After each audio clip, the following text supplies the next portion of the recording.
Welcome back to Off the Beaten Quest Campaign 1. We are going to jump right back into it. This is session 70. The cold runs deep.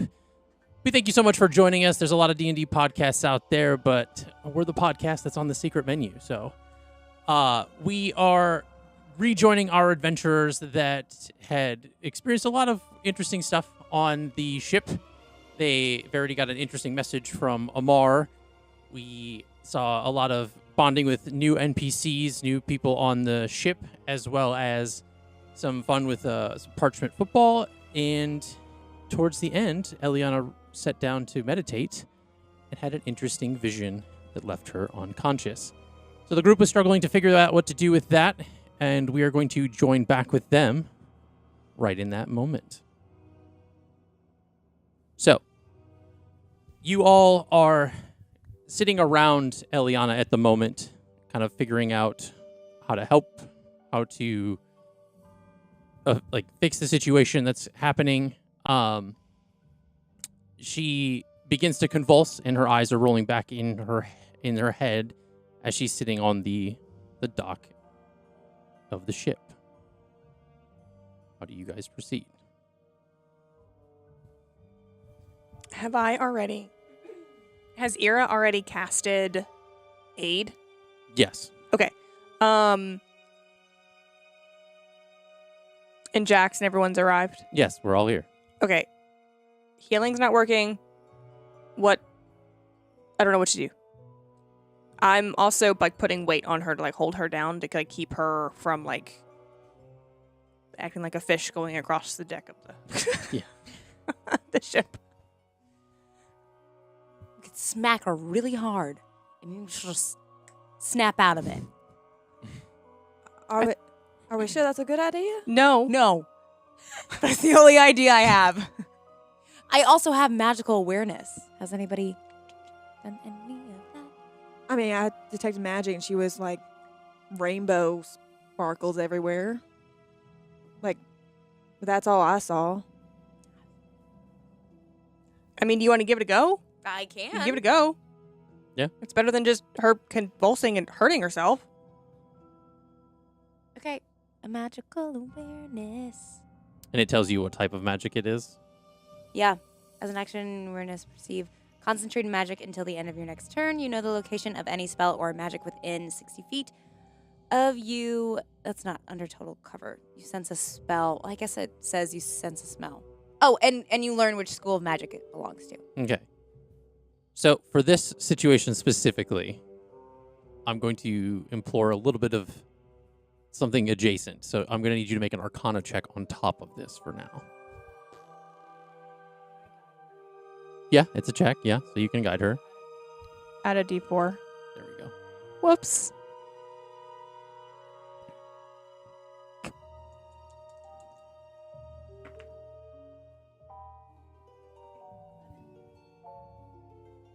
$13? 13. It's not. You don't detect that this is any type of school of magic per se, but you do detect a bit of celestial magic. It's celestial magic. Lukio's like, what? Can you do something? And Ear's looking at Lukio. I don't know. I've never seen this before. Can you try something? Uh, What would you try? I don't know. But you're half celestial, full. I don't know what you are. Wing boy. okay. Half celestial, half fool. Wing boy. How I took it. And while you're figuring that out, do you see that the leaves that are in Eliana's hair are starting to kind of turn from the yellows and reds that are the fall colors are starting to turn to a kind of a brown and kind of brittle. She's wilting. I don't suppose. Well, I definitely don't want to use my. I have a potion of greater healing, but I don't suppose that's gonna. No. Mm. Not yet. Everything that I have is just gonna cause damage. Can anyone go celestial? I mean, Oh no. I could try to play something. I don't really know if that would really do anything, though. Because it's not like it's. Wakil's like, I got nothing. I don't know. Play something. But The worst thing that can happen is you shoot a hole in the side of the ship and it goes down. Yeah, totally. That's the why would we want to run the risk of that possibility? And that just. I mean, to me, she's more important than the boat. We don't have anywhere to go if we're Mr. Dimension Door. I mean, if we lose the boat, we're not really kind of just staying floating in the water. Are there, So- the, like, not rescue boats, but the, like, little boats? Like the dinghies. Yeah. I Does this mean, boat have any of them? there are some of those. Yeah. We're fine. Mm. What were you thinking of doing? Are you gonna play a song? Is it possible to connect with my well, no. My freaking the muse is here, right? My muse. Yeah. Could ask her for guidance on what to do. Okay. So what do you say? Turns around, he's like, can you help with this? What do you know what I could or should do right now? And she goes, "What do I look like? A doctor? I don't know. I'm not a medical professional. Oh, okay. What am I supposed to do?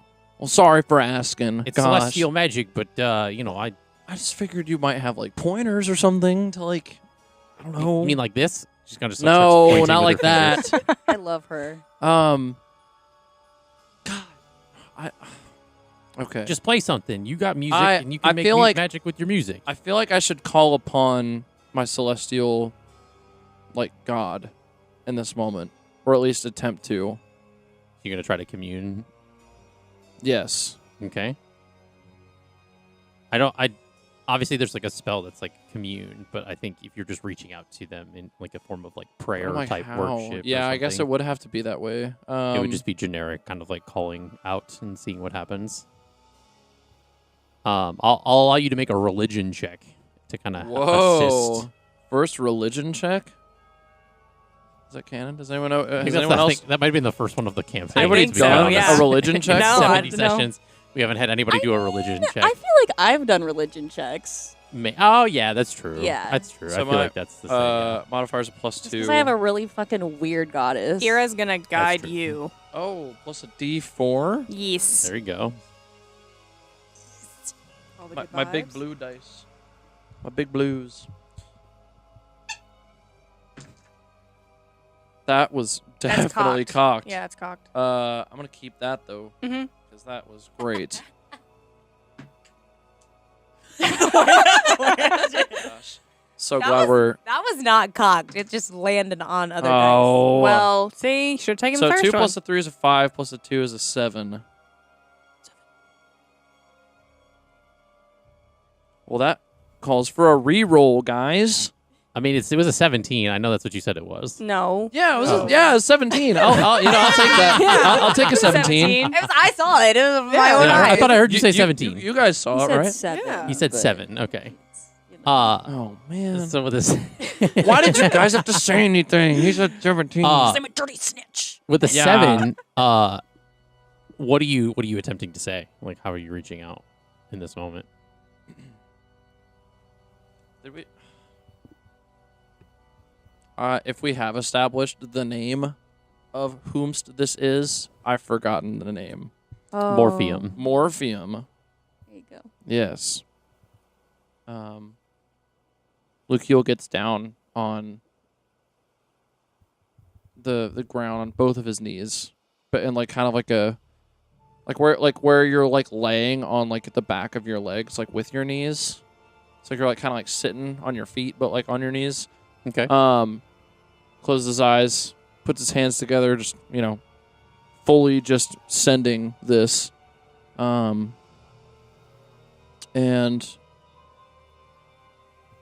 that gave me such. Oh my gosh, I should have done this way differently. We're already in this though, so I have to keep going. But he calls out to Morpheum, goes, Morpheum, if you can hear me, if you are seeing what's going on right now, I'm in need of help and guidance as to what I can do in this moment to help out my friend.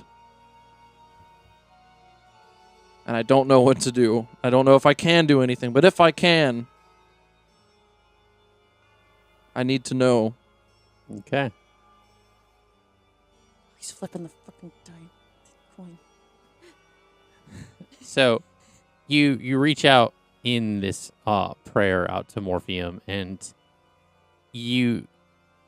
another breeze kind of rolls across the ship, Okay. and it almost feels like stronger than what a normal like gentle breeze would be, and you hear ding across your lute.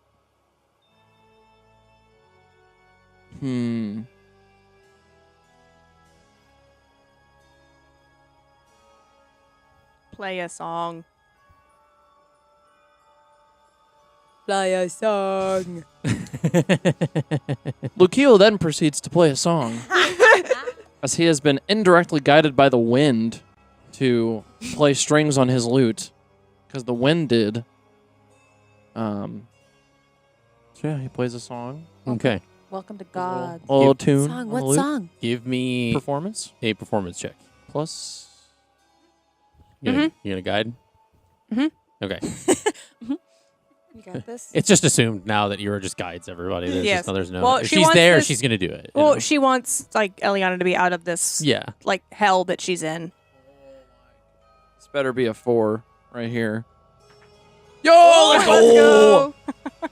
That's gonna be really good actually. So 7 plus 11 plus 11, so 22. So 22. Mhm, yep. Nice. Very nice. My performance, man.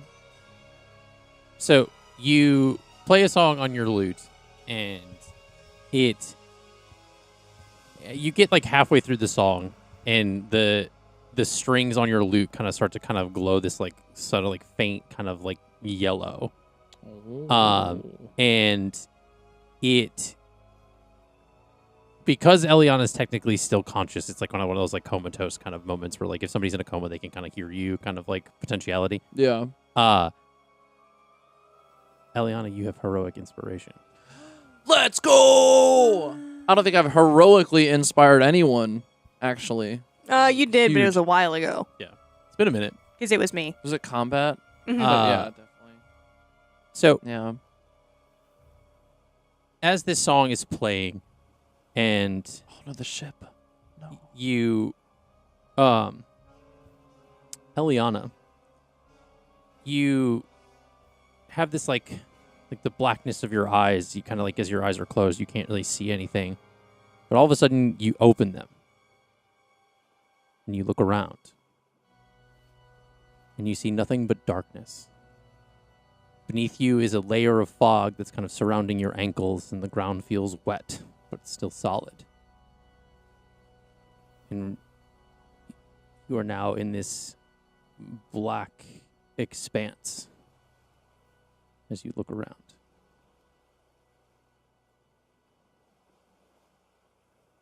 Hello? And the words kind of echo as you speak.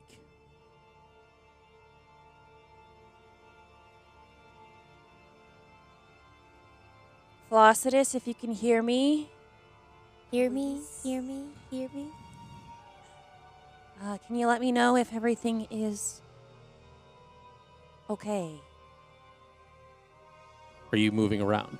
Or are you kind of staying in one spot? I'm gonna be walking like slowly forward. Okay. The fog kind of swishes around you as you kind of are moving through the space. Every once in a while, as you kind of move through, you kind of see the fog kind of clear open, and the ground looks reflective in a way. And you catch out of the corner of your eye, because I'm pretty sure your passive perception is pretty high. You notice that you see a pale white version of yourself. No hair, and the color of your eyes are a faint gray.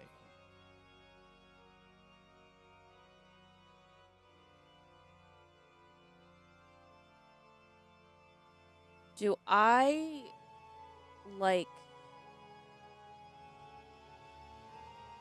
I connect this to like changelings or no?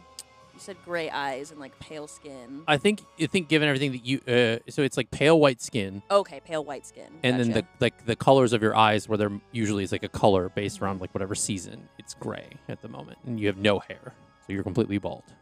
Okay. And I would say give me a history check. Mm-hmm. Don't mind me just knocking shit over. That is an 8. An 8. Oh. I thought you almost said 18. Given that this is based, the history check was going to be based around like your heritage itself. Mm-hmm. I think you had only heard about this in a sense, in familiarity, kind of as Eladrin elves, or maybe even born, that they kind of don't adopt any type of color or color pigmentation to their skin or eyes, as they haven't like gone into a form yet when they're first born. So you've kind of equated it to kind of almost being in between.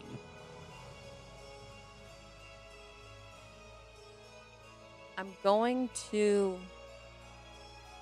slowly approach, like cautiously, but kind of like inspecting. Like if there's any sudden movements, I'm gonna stop. Mm-hmm. But Like the ground. the other me. So this is the reflection from the ground that you're seeing. Oh, yeah, okay. yeah. I'm seeing my reflection. Yeah, there's not a as- physical entity in front of Okay. you. No. This is the you catch the reflection Gotcha. in the ground as it breaks through the fog every once in a while, and you're seeing Okay. that you don't look like yourself. I'm gonna kind of like reach down towards the reflection and like try and touch the reflection. It's cold to the touch. It's if you're touching like a mirror.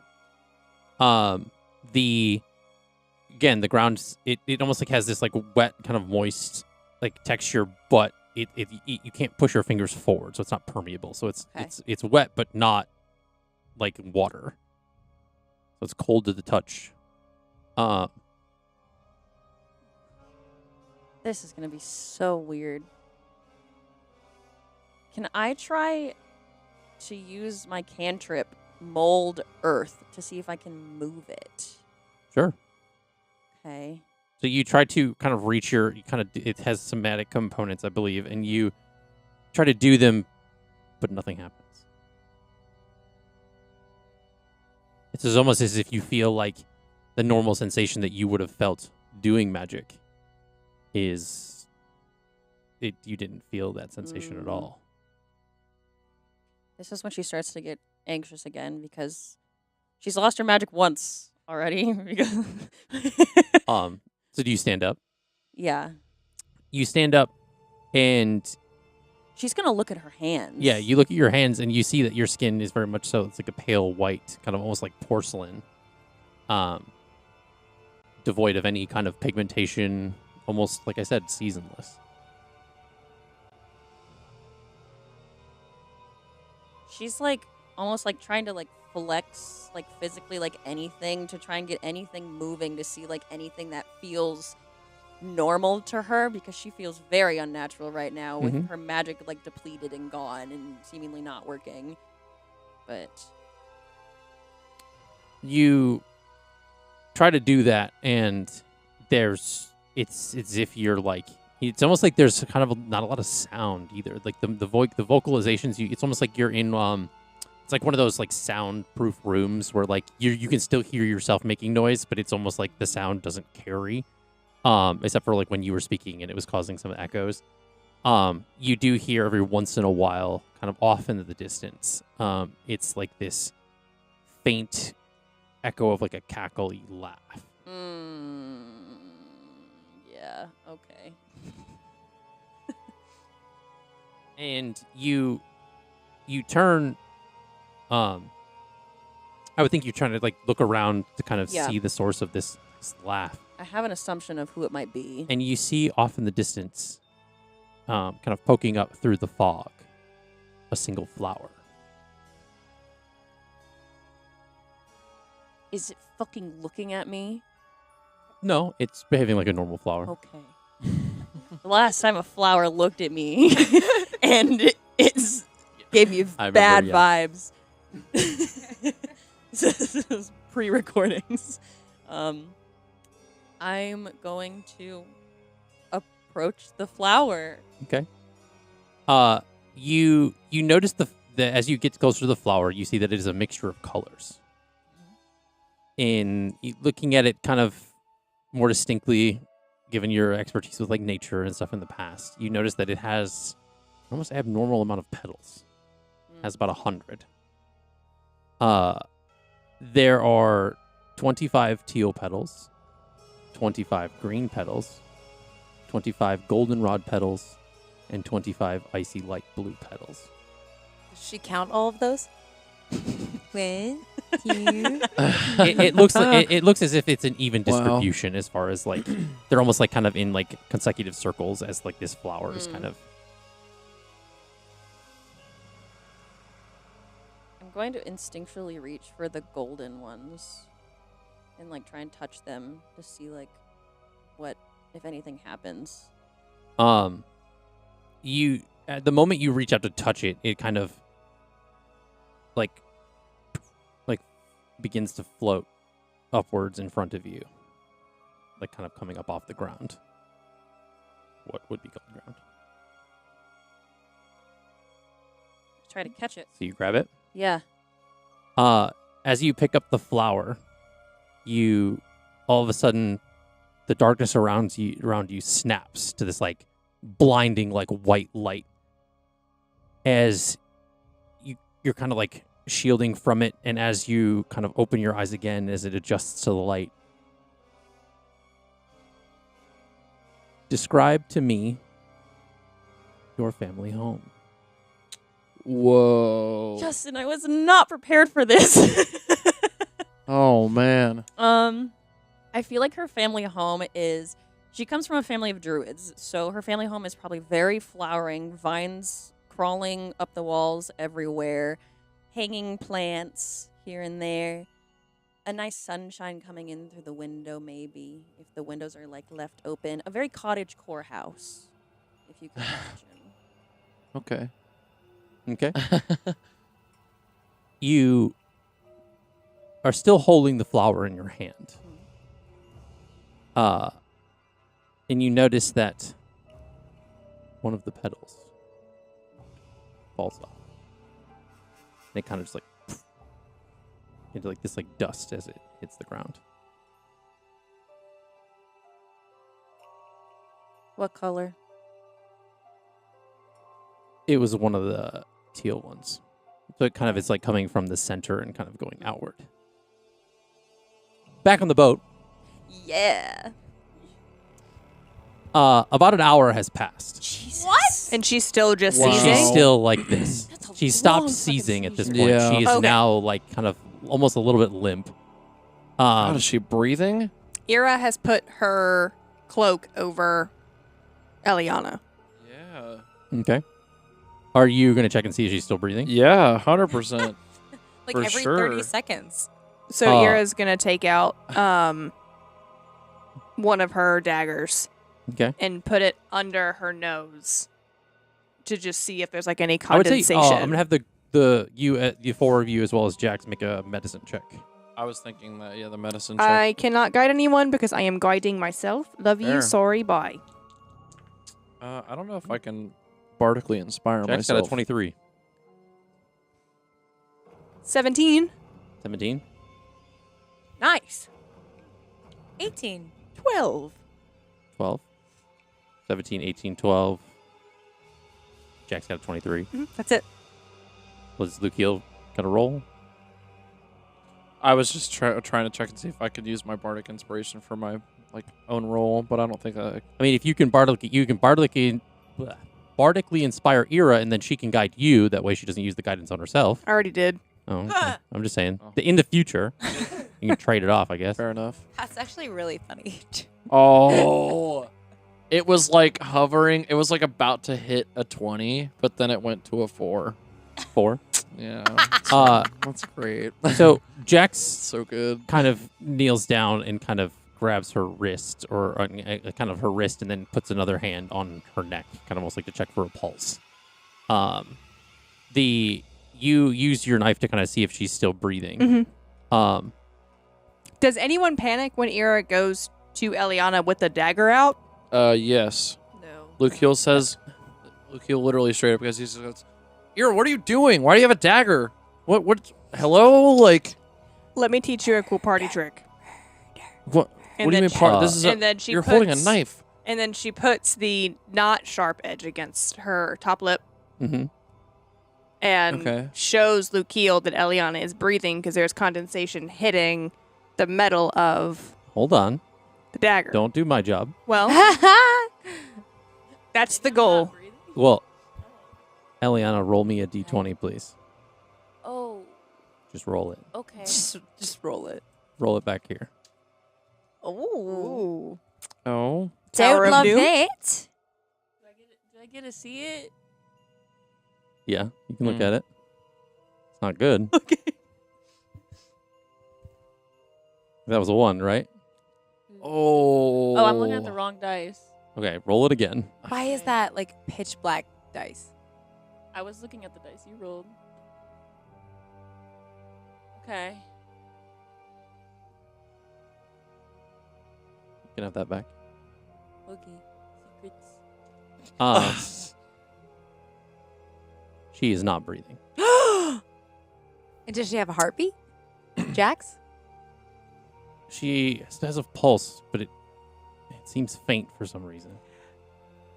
Luke Heel immediately uses healing hands on Elliana. I would like to try something. I've been watching entirely too much House. Okay. Okay. Does radiant damage work like electricity? Could I try to Oh. like get her heart going? So radiant damage is considered sort of like a light, like literal light damage. Yeah, like electricity. Unfortunately, There's there lightning is damage, lightning damage. so that's a different version. So radiant considered as far as like bright light that is kind of condensed to do damage. It's very much similar to heat damage, but it's like Oh, the heat whoops. of light. It's like it's so bright that it burns, kind of thing. What kind of damage does magic missile do? What is that symbol? That's force. Force. No, that won't work. John wants to get her in the position in which you put people when they're unconscious and you think they're going to vomit. Okay. So if there's anything blocking her airways, Okay. it can come out. Okay. Verity. What the fuck are you doing over there? I love you, Eliana. Do it. I have Wish Bolt, which is lightning damage. Okay. Interesting. All right. Fuck okay. yeah. So a beam of crackling energy lances toward a creature within range, forming a sustained arc of lightning between you and the target. Okay. So How clear do we all need to be away from her? I mean, I was going to be gentle and do just it healing. is a ranged spell tech. It is also the range is 60 feet. The boat's not 60 feet. Yeah. No. How big is this boat we're As on? long as I don't miss, we'll be fine. So I don't think it like Witch Bolt spreads out in a range. You can centralize it on a point. It is. It's towards a Ah. creature. So Okay. you essentially centralize it where her. Give me a medicine check to see if you know where her heart is. I We're gonna play. You gotta have to be specific. Ira does still move Stella back Yeah, that's because we fair. don't know what like the fallout could be. Yeah. Only like 5 feet. She's not far. Okay, that's You fine. You can hold Stella for now. 15. 15. I would think, given your nature, you know where hearts are. That Dang. shots fired. Yeah. So Pew, you pew, pew, essentially you place your hand kind of over where her heart would be, and you would. cast the witch bolt downward. Is there a roll to see if damage takes? Does the person or creature need Is to make it a an roll? attack or a save? I think it's an attack. This is on a hit. The target takes. Okay, so roll a d20. Can I guide her on that? Not. It's an attack roll. You can't No, guide an okay. attack Dang it. I'm reading what else it says too. Okay. Because below that it says on each of your subsequent turns, you can take a bonus action to deal 1d12. roll. Yeah, lightning it stays consistent. So you have to kind of. You're gonna do it, and then you either need to turn it off, or it's just gonna stay like a constant flow of energy. Yeah, that's Yeah. automatically even if I miss the first one. So if I miss the first one, the second one automatically hits. Interesting. Okay. But if you hit the first one, you could overload her with the second one. Yeah, no, I'll stop if I Miss. Oh, if I okay. see it Yeah. works. Gotcha. But if I miss, I'm gonna. Try it again. That is just a straight 11. Straight 11. Given that she is prone and unconscious, you would technically get advantage. So you Wait, can roll. would I? Oh, I get +6 with that. Sorry, so that would be a 17. Okay. You can also still roll for advantage if you'd like, because I she's would prone love- and unconscious. So that's kind of how that works. 24. It's 24. Yep. So essentially, it's very much like a, like as it Yes. shoot this energy into Eliana's paddles. chest. Just kind of like jerks forward before kind of falling back to the like onto the deck, kind of how like a person would if they were to you get the paddles. And Jax kind of gives it a second and then reaches back to check her pulse again. Make another medicine check. Anything? It's funny because Allie is me, Allie. There's two Allies at this table. I'm also having slight chest pains right now, so this is accurate to so reality. it's a 7. He got a 7. So he says no. It's still faint. Can I go back in and see if she's breathing? You can. Same. Yeah, it'd be another medicine check. DM, am I breathing? Damn. He just fucking looked away from me. My He's breathing. gonna kill me now because I said that. Nah. And she's done. And that's the end of Elliana, guys. 11. It's been He's real. still not breathing.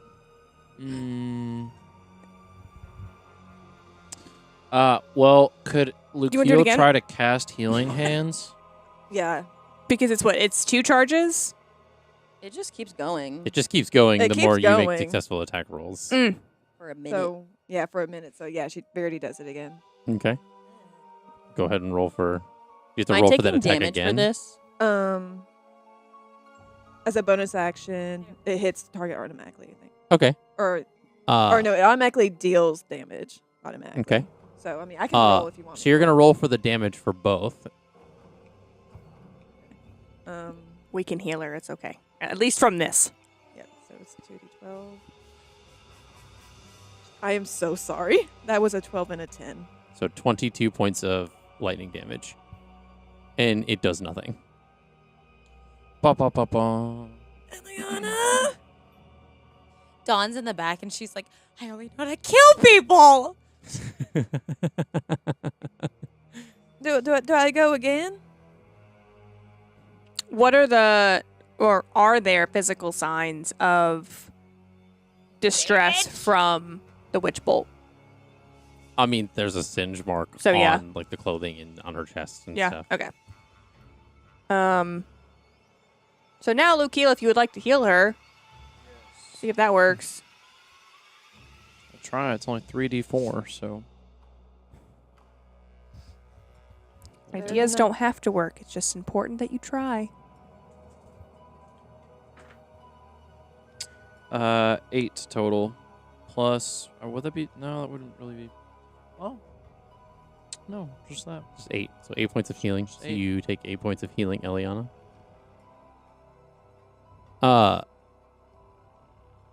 With given the witch bolt and the kind of commotion that's kind of starting to stir at this part of the deck on the boat, Kaylin kind of rushes over to the group and says, "What's going on over here? Is everything all right?" Why does everyone always look at me when we're in crisis? Because you're the paladin. We don't know what's happening. She started seizing, now she's not seizing, but apparently she's also not breathing. And she doesn't have a pulse, but I don't think she's dead. She has a pulse, a small pulse. It's a faint pulse, yeah. But she's But a not pulse. breathing. Not all hope is lost. Let me look over the. Let me see if I can do anything to help. I did get some minor medicine training in my travels, but I'm not an expert by any means. Ira is very sus of this guy. Okay. You can make an insight check, I guess, if you'd like. No, she's Okay. just sus. She's acting as she's unconscious. And he kind of does like this like magic spell. It kind of almost looks like as if it's like scanning like, kind of across her body. It's almost like similar to detect magic, but kind of almost like it detects like vital signs and stuff too. I don't think this is right, but I'm gonna need you to roll me another d20, please. See, when you say D20, but like not a check, I get like. Yeah. This time I'll make sure I'm looking at the right dice. Okay. I don't. She's, I guess, alive, but not at the same time. She's an Eladrin that has an exceedingly complicated relationship with her deity. Interesting. I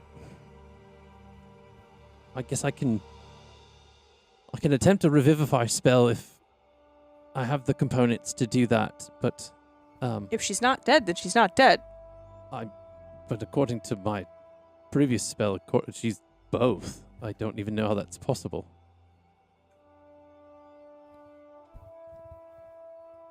Stop looking at me.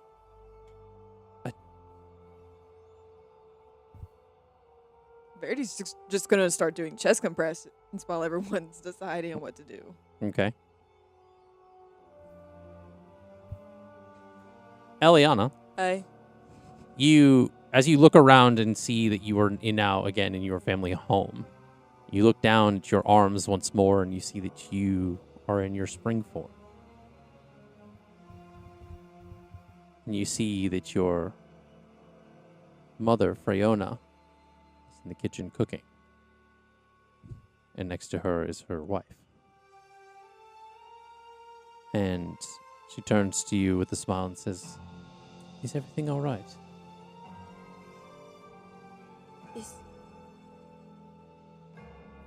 Is this real? Of course it's real, dear. Are you okay? Do you have a fever? And another petal falls from the flower.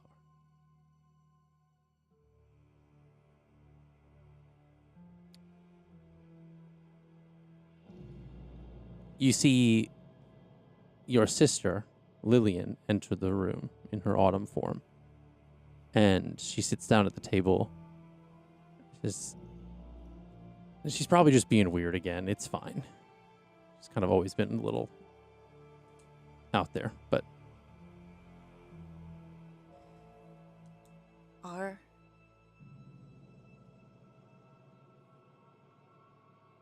kitchen window was destroyed when they attacked our village, and it is not now.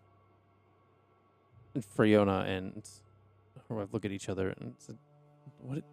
They look at like over at the window and then back at you. It's like, "What do you mean? Who attacked?" This isn't real. And the sun that's kind of coming into the window of the kitchen and everything, it's just like a normal peaceful day in your village. You get a sense of familiarity with what you're looking at. And the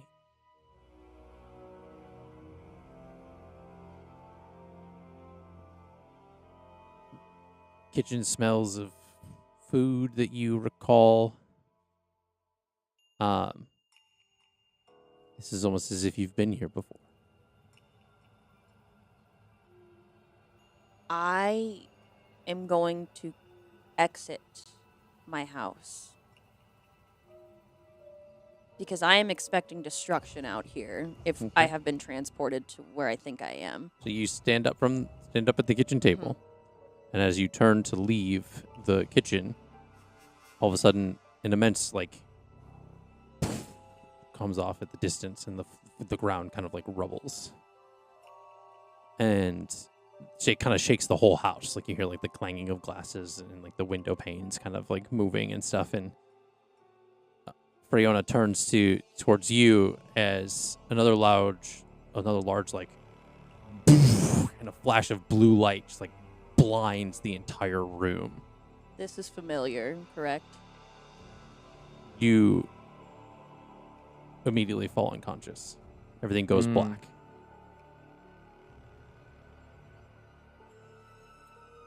A short time later, you come to, and you're sitting underneath some rubble of your home that's now been destroyed.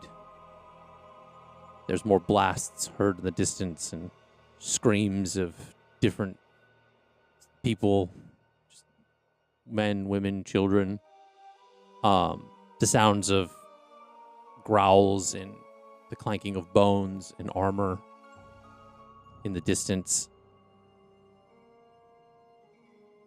Freona grabs your arm, and Grenimir pulls off the piece of the home that was atop of you. And she has Lillian with her. And the four of you flee from your home. As you're running through the village, kind of away from the source of all of the noise and chaos. Everywhere you look, there are broken homes, dead bodies, skeletons, zombies still attacking people, stabbing them. There is an evil voice ringing out in the air behind you as you guys are running away from this direction. And it's yelling out a name that you don't recognize. You hear, Selindor!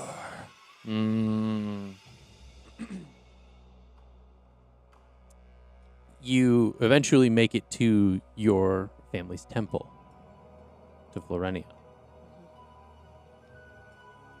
And you all bunker down inside, and your mothers begin to barricade the door and shut you all in. As you all huddle in on the kind of the opposite side of the room, kind of away from the doors and windows, they're holding you holding you tight and kind of trying to cover your ears as you hear, after a short moment of silence amidst the chaos, pounding on the door of the temple. People screaming for help. Screams of pain and hurt as Freona and Grenimir cover your ears and kind of hold you all close as all of you are kind of trembling in this moment. And another blast of blue energy, almost as if it happens kind of slow motion. You kind of peeking out one of your clenched eyes. There's glass, all flying kind of debris nearby through the windows. There's window, glass, wood, stone, bricks, dirt, flowers all cascading through. All just as if time just all of a sudden resumes, and the whole place is a tornado of blue magic and shrapnel.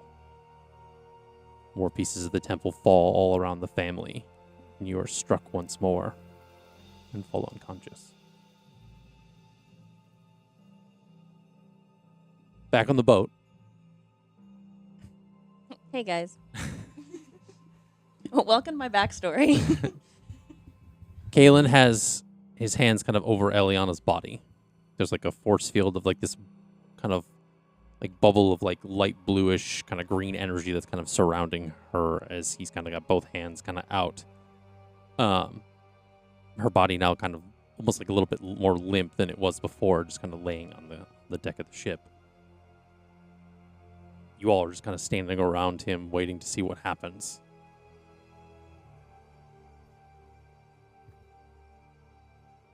I Ira would like to go down to the kitchens and see if there's any, like, teas available. What teas? She doesn't know. Okay. She's like, this bitch likes tea. She likes tea. Maybe, like, we can Anything make made her from a the nice earth? little chamomile tea and that'll Bathe wake her her in right it? up. What are you gonna do with it? Lavender's also good for stress. Eliana doesn't like lavender. That's facts. Well, Where's that Allie that doesn't like lavender? That's Allie that oh, doesn't okay. like lavender, but that's okay. Elliana recommended chamomile and lavender to Verity earlier. So she just suggests that. Ira's not going to be picky. She's going to take whatever they got. So if all they have is mullein, she's going to take mullein. So make an What's investigation mullein? check in the kitchen. What's mullein? It's It's like for like mucus breakup and That's why got that's why cold she's and not flu. breathing. It's just she's just filled with mucus. just sick. Clear the airways. You said investigation? Yeah. 21. 21. So you find just kind of like some traditional like black teas and nothing like exotic. It's really just kind of your generic kind of. Okay, she grabs the most floral available Okay. and just makes a cup of tea and then just like runs. Okay. I picture her also like it's kind of sloshing around because some of it's kind of falling out. So when she gets there, the mug's only like halfway full. Yeah. It's not a whole cup of tea, but still. You bring it back, and Kaylin says, "I don't understand this. This is taking too long. It doesn't take this long."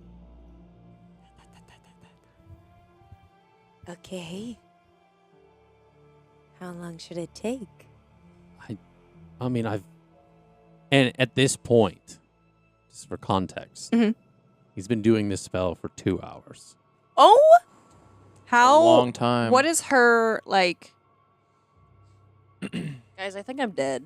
Nah. It's been 3 hours. What is her like complexion? Like, is she starting? Like, is her body starting Her body to cool? is starting is she to grow starting, pale. Yeah. But like pale and like the death kind of pale, or pale as in just like Lack of sun. lack of sun pale? You can make a medicine check to determine that. Well, I'm a That's so hard too because like Eliana doesn't have a regular skin tone. Like she's colorful. natural 20 plus 3 plus 4. It's not like in a good way, But it's not death. but it's not death. So I It's don't. like a sickly pale versus like a dead pale. So good thing I have Teeks. I don't think she's dead. Good thing. Can someone prop her up, kind of? Maybe? Just so she's not. Well, you can't move her from while I'm doing the No, spell. just like. Because I only can do this once. Well, clearly it's not working. I'm trying. I'm doing what I can. Yeah, no, keep doing it. I appreciate your tea. It's a great thought. We will make that the next What, step. Lukiel? I have an idea. What's What's your your idea, idea? Lukiel? I am wondering if I can cast. Let's see. Leoman's tiny hut around Elliana and what's his name? The dude Kaylin. doing Kaylin, so that it could be contained, like the actual like. Yeah, you can cast it around them. Yeah, So that way, there's no other elements outside of that that's going to affect. deterring it. Yeah. Yeah. The So hot box spell. I I suppose. believe the tiny hut doesn't necessarily stop like magic from going through it. It like prevents like attacks and things coming into it. But I don't know. I'd have to double check that to see if like any outside influence is like cut off. I guess it's not like a Yeah. what's it called? Like a anti-magic chamber almost. So, like, if a god is interfering, it's not going to stop the god right. from It's not interfering. gonna. It's not like a signal blocker. Yeah. What's it say? It says You're spells. dead. Shh. What? What did you say to me? Said you're dead. It says that spells of level 3 or lower can't be cast through it, and the effects of such spells can't extend into it. Interesting. So Okay. yeah. Okay. gonna cast it. All right. I'm gonna need you to roll another d20 for me, please. Just because, like, if there's any exterior elements that can be messing with this in any capacity, I want to try to keep that from happening. Okay. The the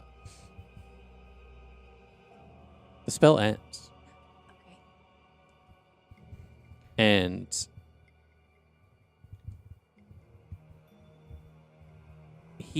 essentially he's like doing the spell, and all of a sudden it cuts off, but he like almost has to like force the magic to keep it going. It's almost like he's like running out of like almost like I guess like mana, like stamina, like of this magic.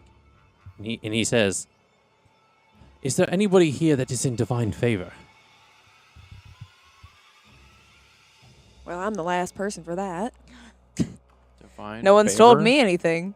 Yeah, somebody that has a close connection with something that can aid in this situation, or someone. Shoot, I tried. I don't know that Nylea necessarily aids in this sort of thing. She stays out of mortal affairs. I'm just trying to think of something here. I'm losing this spell, and I don't want you to lose your friend. I think you should give her a call and find out what she Well, thinks. I need more instruction Oh, than oh. can you do this? Lucio puts his hand up, and I say, I think I have something that might work. Okay. What are you going to do? Lucio is going to cast Sending at 3rd level. Okay. And, oh my god, who is it going to be sending to? That is going to be crucial. While Lucio is figuring that Because out, I was thinking Cindy, but, what's she gonna do? Break open the lock to the medicine cabinet? well, no, if she's ever Dude. witnessed Elliana being this way, like having ever done No. this in front of her. No, I don't think. they never cross paths. Yeah, they never cross paths. What about the Emperor? The fucking We left lockpick Cindy into the like with her cabinet. dad, and then we met Eliana on the boat. Could Lucio ask around and say, could he be like, I want to send a message, but does anyone know who would be best to send a message to for this? That is in any sort of connection with Elliana or has been with Elliana previously. So essentially, he asks pretty much like the group of you then, because it's really the only people. I mean, I don't have commune. I can meditate, but I'm gonna request to roll at disadvantage because she's not gonna be able to focus. Would the Emperor know anything? The Emperor Bountifolia? Could be a viable option, I think. Yeah, I mean, you Potentially. I can mean, send he's, a message out. It's very smart. he's pretty wise. Those peaches. So he's going to cast Sending at 3rd What? level and try to communicate with the Emperor Okay. of Bountifolia. Okay. It was a Master Oogway. Ah, right. Sorry. Okay, so what is your 25 words?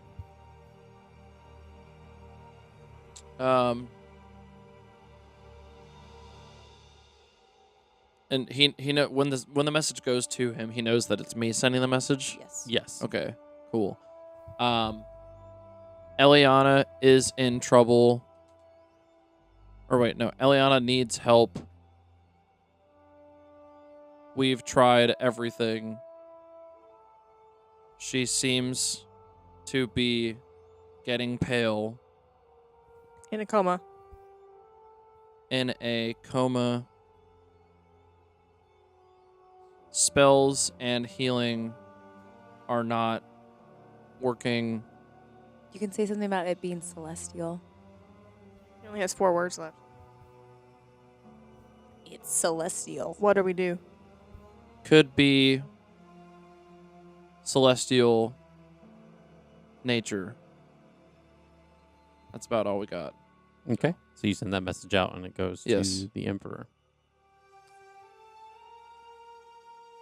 Do you have to roll for sending? Is that like a, No. okay? It just goes out to the person. Gotcha. Okay. Uh, This one goes Hope he's out not to asleep. This one goes out too. So Kaylin turns to Ira and says, you're a paladin, no? So you have some healing abilities? Yes. All right, then try to use your lay on hands and channel your goddess when you do that. And see if anything helps or if it can reach through. I don't know. Okay, I have something else I want to try after we do this. Okay.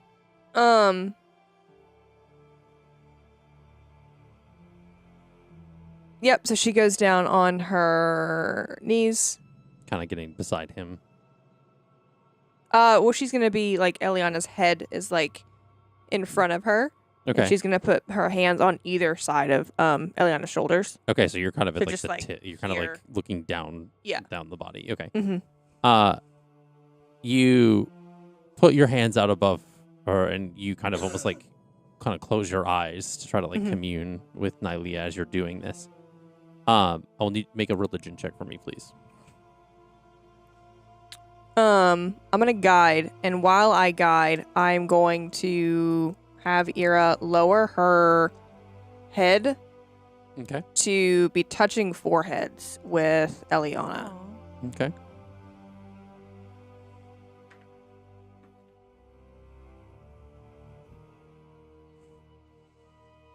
23. 23. You so I will also need an arcana check on top of that. Oh, okay, that's better. 18. Okay. You do this and you hear silence at first. Then you hear a voice kind of echoing through your head that says, I will not interfere with other gods.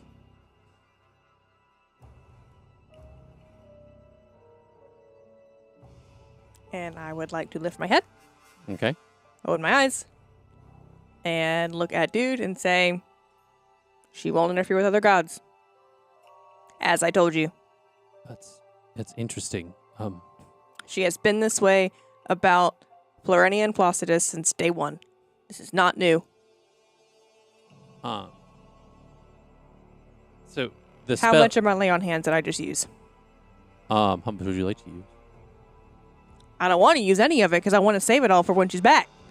Then I'll One. say you just use like 10. Okay, it's a third, but it's okay. It's fine. So the spell ends up cutting out. So it ends because he has to like kind of undoes it and he kind of like sits back. And he takes his arm and he kind of wipes the sweat off of his brow. And with your passive perception, you notice a bit of like his tattoo sticking out from underneath the bandage on his left arm. And it's got like some like lime green-esque like line work that's like kind of a couple lines that are poking out underneath the bandage that you see. Is that color relevant at all to her? Does she know? Would that have like done a thing in you her can make a brain? history check.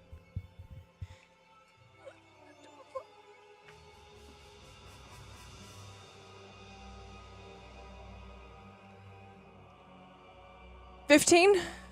15. It strikes you as familiar, but you can't place it at the moment given the stress of the situation. Okay. You recognize like the color, but you're kind of with everything else that's I'm happening. here. Yeah. Yeah. It's hard to focus. You're just kind of making note of it in your mind since you're like, that looks okay. And then you're like kind of going We'll come back to that later. As he as you look now, Elliana, like kind of like the hut as well as the spell bubble kind of all end, and Elliana now is on the laying on the dock of the deck of the ship, and is growing pale, and her lips are starting to turn blue. She is breathing once more, but her body temperature isn't raising. She is still unconscious with a weak pulse. Dawn would like to It's gonna sound stupid. Like, take off part of her armor and lay on the ground and have Elliana lay on top of her so that she can maybe get some warmth back into her. Okay. And then Little spoon. she's also going to Probably are really furry. You are a fur boy. yeah, so I'll try and give you some heat. I might even wrap you up, like, I might like Little potato. like Yeah. a little potato. And then I have like speech of beast and leaf, so she's like practically made of leaves, which literally can only convey ideas. But I'm gonna convey an idea of come back to us. Okay. Oh, I And love that's that. That's actually really cute. That's, really- not yeah. stupid. That's Yeah, cute. That's good.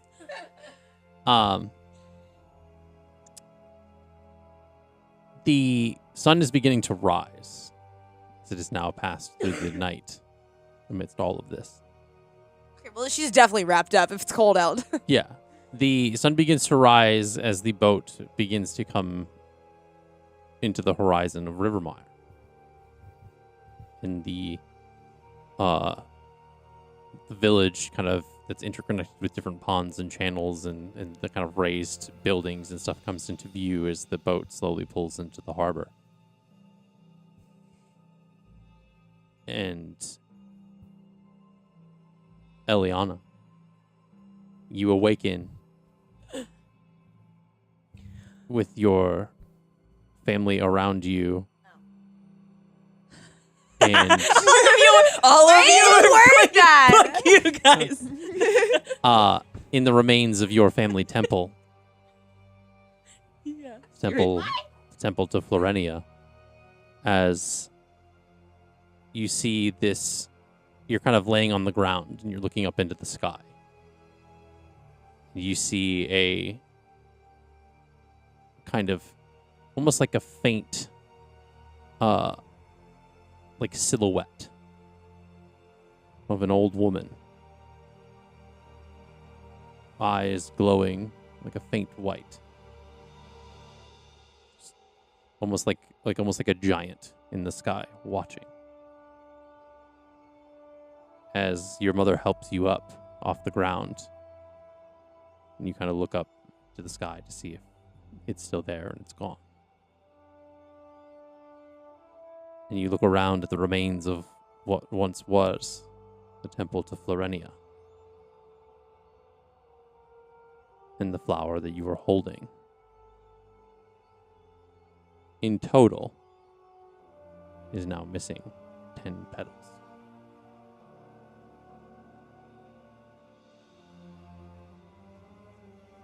The experience that you are now reliving is that of anguish, pain, as you see your mother and sister are beginning to pick up like different bricks, and trying to clear out the rubble, as well as removing some dead bodies that kind of sit outside of the temple's kind of perimeter. The air smells as it did just before you passed out. And it smells as it did when you had the nightmare before in the basement.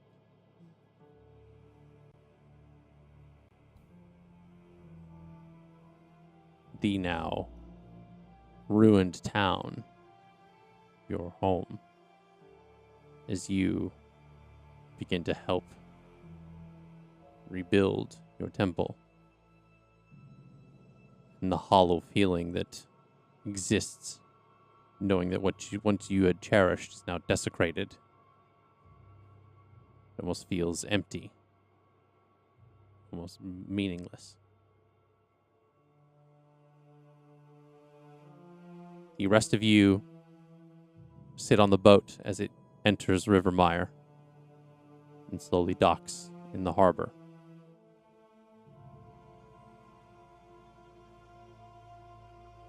The moment the boat kind of comes to a stop and the anchor hits like the water with a splash, I would think that you would all kind of quickly grab Elliana, probably Dawn would, and you all grab whatever things you had with you and or had brought with you on the boat and quickly exit the boat into the town. What is your direction? We need to find either a healer or we need to get her somewhere private. So a tavern room, either one for me is sufficient. What does everyone else think? Should we split up? Some of us take Elliana to a private area, like you said, and the others go find healers. That way. I think it'll be faster to find a healer if people can see that she needs healing. Okay. We don't even know what she needs healing from. We don't even know if it's going to help. Nothing else has helped. I don't know if any of us know. It's better than just Yeah. And I would say I think you're still holding kind of Elliana close to your body, Dawn. Like as you're carrying her, you're kind of trying to keep that warmth bleeding through. Yeah. Yeah. Yeah. You start to feel as if you're holding a piece of ice. The now browning kind of flower or leaves in her hair are starting to garner some frost, and there's a bit of ice that is affixed to like parts of her body, and you can, especially as you're holding her kind of close, you can kind of almost see your breath a little bit in the moment. Is it having any impact on Dawn's self? Like, is she taking any? She's not taking any damage. It's Okay. just, like I said, it's like you're holding a giant block of ice.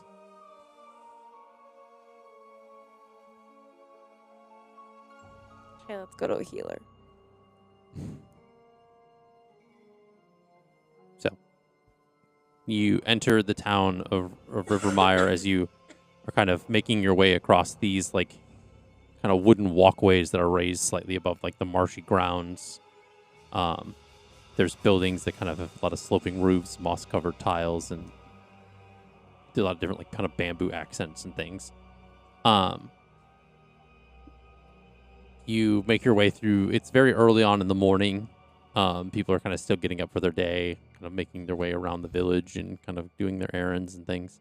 There any like early morning like open like patisseries, taverns, like Urgent restaurants? cares. Well, like restaurant like where people are like open already, so like we can go in and like ask like where a healer would be. You can ask, like, I mean, there are people that you pass by. They don't seem like unfriendly. They're not like kind of.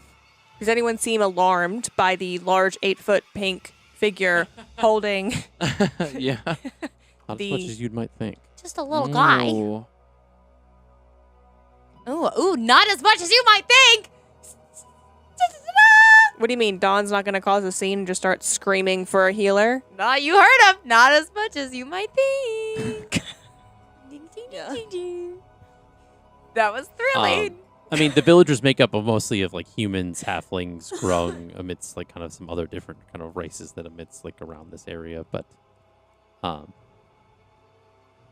yeah. So there are places that are starting to slowly open up. It's early enough that like general stores and things like that might not be open, but places like taverns and things like that could potentially be open this early. As it does like a lot of places that like serve food and things like that. Are there any just like stalls? Not like any food stalls that are in like the streets or anything. Just merchants. It could be fish. I don't- You do pass by some places. It's called Mistrin's Apothecary and Medicinal Shop. That's where we're going. We're going there. There is Nope. Willow Ware's General Nope, Goods. we're going to the apothecary. They are not open at the moment. It's like kind of dark inside. And that Is there's The there a apothecary? residence? none up above top? it? No. You just bring it upstairs. We need help. You want to say something? Well, first off, see, I'm guessing, Verity's just gonna start banging on the door to the apothecary. Okay. Ah! Okay. She's like, no questioning. You're banging on this door, and for a little while, there's nothing. There's like no response. There's nothing, no stirring inside for like a few minutes. After a while, you see someone come walking like kind of from the side, dressed in robes, kind of like some subdued browns and greens. It's a green scaled lizard folk person that kind of closely resembles that of like an alligator, kind of more so than anything. And she says, I'm sorry, can you stop pounding on my door? Is there anything I can help you folks with? I haven't opened yet, but you do seem in a hurry. Hey, Dawn, come here. Do you have a healer? Is there a healer here? We need a healer. I specialize in alchemy, and we offer things for medicinals. Is there a healer in town? I mean, you may need to... what kind of healing are you looking for? Does she see the 8-foot-tall, bright pink furbolg holding the seemingly dead body? I mean, to be quite honest, from outward appearance, it just looks like she's like unconscious and passed out. There's not really any like indications she looks like dead. I feel like if she's that pale, it would be concerning. You'd be surprised in the D&D world. There's a lot of people that have like a very pale skin and. Regardless, healer. You might need to go find the shaman, I guess. The shaded reed. It's at the exterior, at the kind of outskirts of the town. Outskirts. That'd be or at least on the edge of town, I should say. I'm sorry. That'd be the best bet. I don't offer any type of healing services here, but she typically specializes in that kind of area a little bit more so than us. But I do wish you the best of luck if you do make your way out there. She's not the she's a bit different than most of the folk you'll find here. Sounds fine. like exactly what we're looking for. Yeah. Direction? It's off in that direction. Any like kind of like points in the direction for you guys to go. Okay, we might be back. If our friend wakes up, she will likely want to visit your establishment. Thank you. Goodbye. Okay. Turns on a heel and just goes. Okay. And we all, Are we running? yes, we all We're running. break out into a jog and or run. I just spread my wings and fly. Just I would flies. think that Yeah. that Awyer's probably flying with like close Oh, to yeah. Lukiel. Mhm. Okay. Did Lukiel ever get a response from the Emperor? He's like, That's "I'm so snoozing." true. Oh no, not yet. Did he Damn. just Left fast on asleep, sleeping? Yes. Yeah. He was sleeping. So you guys are making your way to the shaded reed, kind of rushing Yeah. through town. People are looking at you a little bit weird as you guys are kind of like the only ones Fair. specifically running through town. But we'll pick up on that in the next session. Thank you guys so much for watching. If you haven't already, please follow, like, subscribe, do all the things on all our social medias so you can stay up to date on all the releases and all the new things that we are cooking up here at Off the Beaten Quest. Otherwise, thank you so much, and we will see you in the next episode. Bye.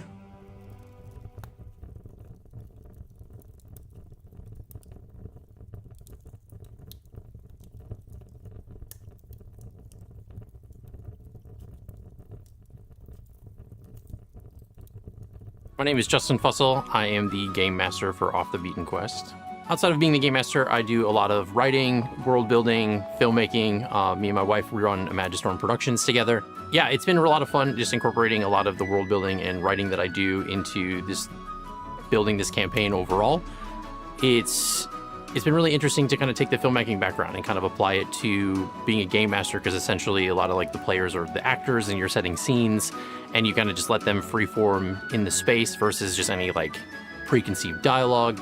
So it's a lot of fun just to kind of see, you put the situations in their hands and just kind of see what they come up with. I enjoy playing D&D with this group because they're like my found family. It's been, I love everybody that sits at this table. It's been a lot of fun to just be able to kind of build this world with them together. A lot of the way I incorporate this with a lot of the players and the story and stuff has been a lot of collaboration, seeing how their stories intertwine with what I have planned and vice versa. It's going to be a very interesting to see how the people receive everybody. Everybody's got its own different flair, and the way that this team is made up of very colorful characters, I think everybody's going to love them. They're going to find something to laugh with and have fun with, and it's going to be really good. In the campaign, I play a lot of the different NPCs, of course, but the main one that I play is Jax. He's a fighter monk druid, and he came from a tribe of changelings that existed in the Fey realm and kind of had some backstories with different things and different interconnected characters. He's become a love interest and boyfriend of Ira's character. And if you want to know more about Jax's backstory and kind of how it's interconnected with the whole story, you can always check out the prologue. I chose to do a homebrew setting versus an existing campaign just because it was something where I could kind of really just expand and create a universe. I wanted to have something that I can build upon. I honestly like to be able to throw twists and stuff at the players. I think that's the biggest thing I think is really fun. There's a lot of ideas of what's going to happen, where things are going to go. Just as much as they can improv in a setting, I can do the same, and it kind of allows for a lot of really good back and forth. Definitely, if you've checked the prologue, there are some things that happen in episode 62 that is a little bit of an Easter egg that even the players haven't figured out yet, which has been really nice. But it's going to come back around eventually, and it's going to be a really big aha moment. But I think that's one of the biggest things to look out for. It'll be a very blink and you'll miss it kind of moment. But other than that, just being really on the lookout for a lot of just the backstory and the things that how this is going to be building up to as we get into the next arc of the campaign. So they can find us on any of the major podcasting platforms, as well as our social medias and Twitch and our YouTube. My name is Allie Goodell, and I am part of the filmmaking team on this podcast. I record all of the video for the intro, for us playing, things like that. I went to college for film, and I'm actually very interested in getting to do more with that. So this is a really good experience for me to start experimenting with my film cameras and all the equipment that I have. I feel like at first, when I started with this project, there was a lot of push and pull because I, as a person, like to hover and be involved with everything. So trying to work as a team has been very much a learning experience and learning when to step back and put myself in. So it's been interesting figuring out the dynamic, but I'm having a really good time, and learning how to do this all for the first time, really putting together a podcast, has been fun and interesting. I really like playing D&D with this group because it's not just playing D&D. I feel like I'm part of a big family. Every time that we play, we have a dinner together and we kind of just hang out a little bit, and we have a little break session and we get little desserts, and it's just like, you know, hanging out with mom and dad and the siblings. Allie F and Justin F are kind of the mom and dad of the group, and I love them so much, and I have a great time with everyone. It just really feels like a family here. I feel like this campaign has very great homebrew essences. I feel like they would love Bountifolia especially. That's one of the most interesting islands we've been to so far. I feel like there's a lot of life to this campaign and the world building, and I think people are going to be very interested in what kinds of different places and NPCs that Justin creates for the campaign.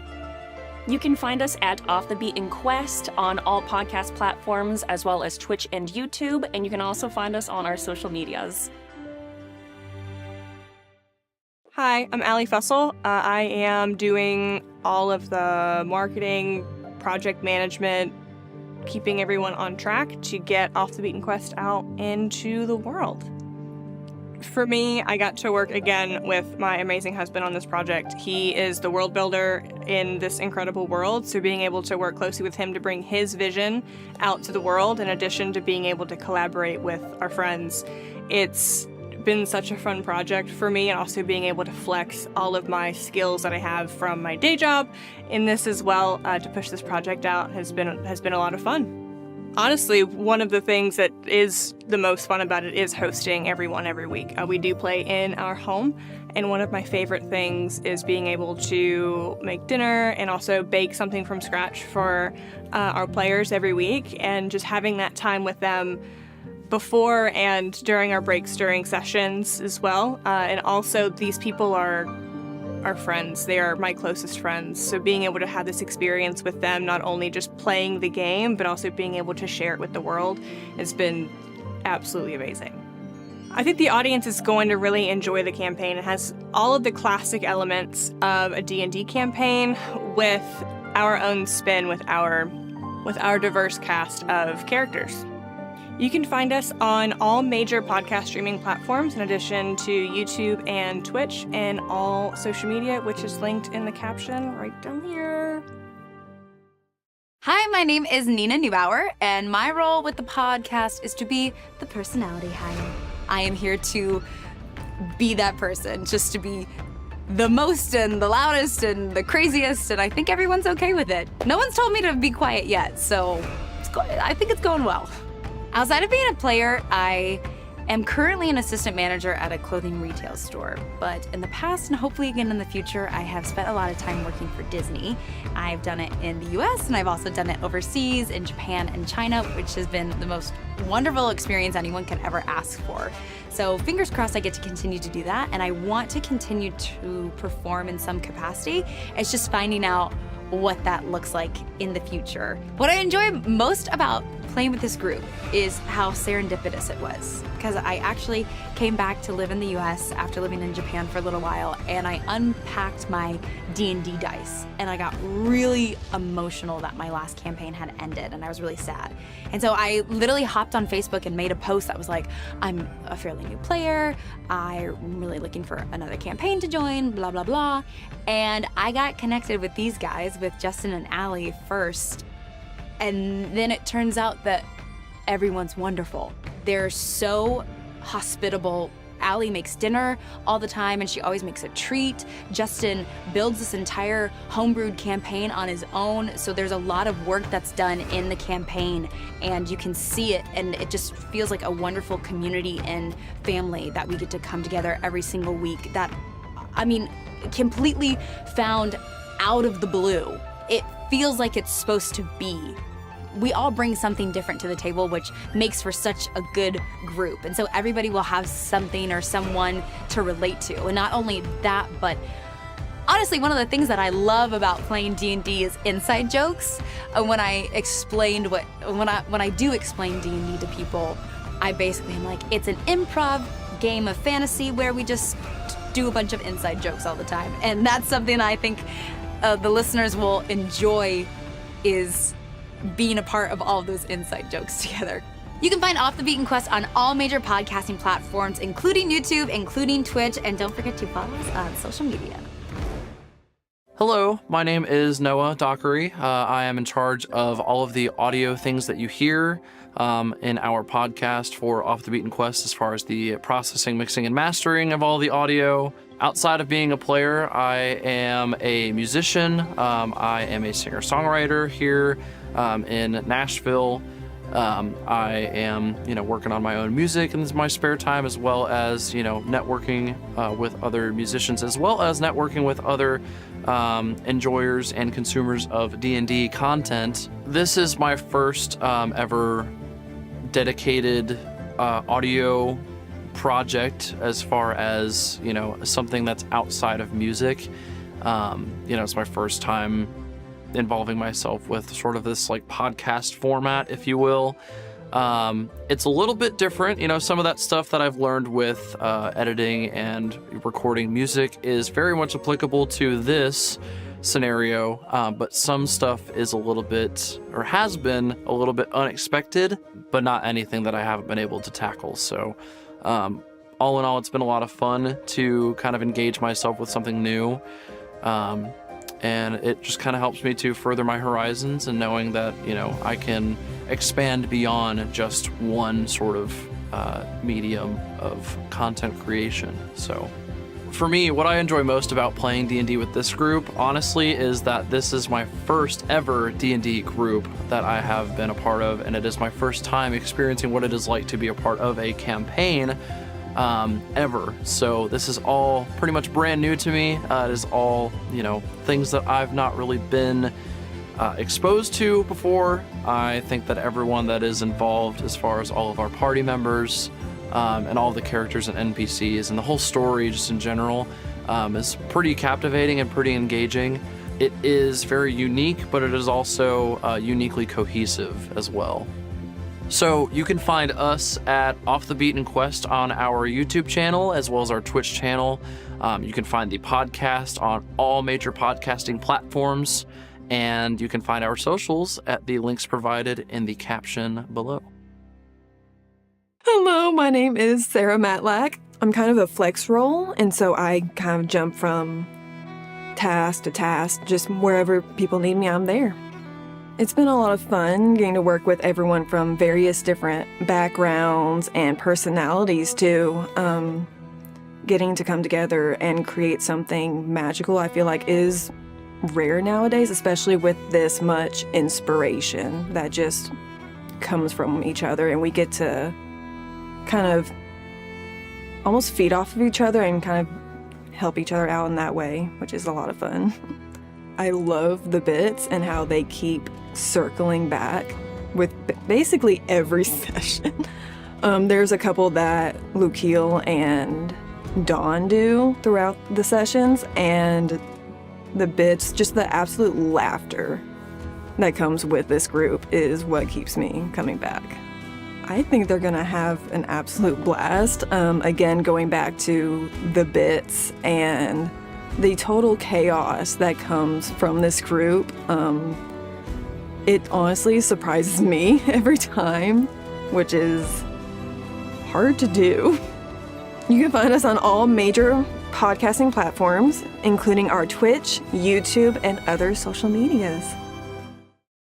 Hello, and everybody, and welcome back to Off the Beaten Quest. We are jumping right back into session 70, part 2.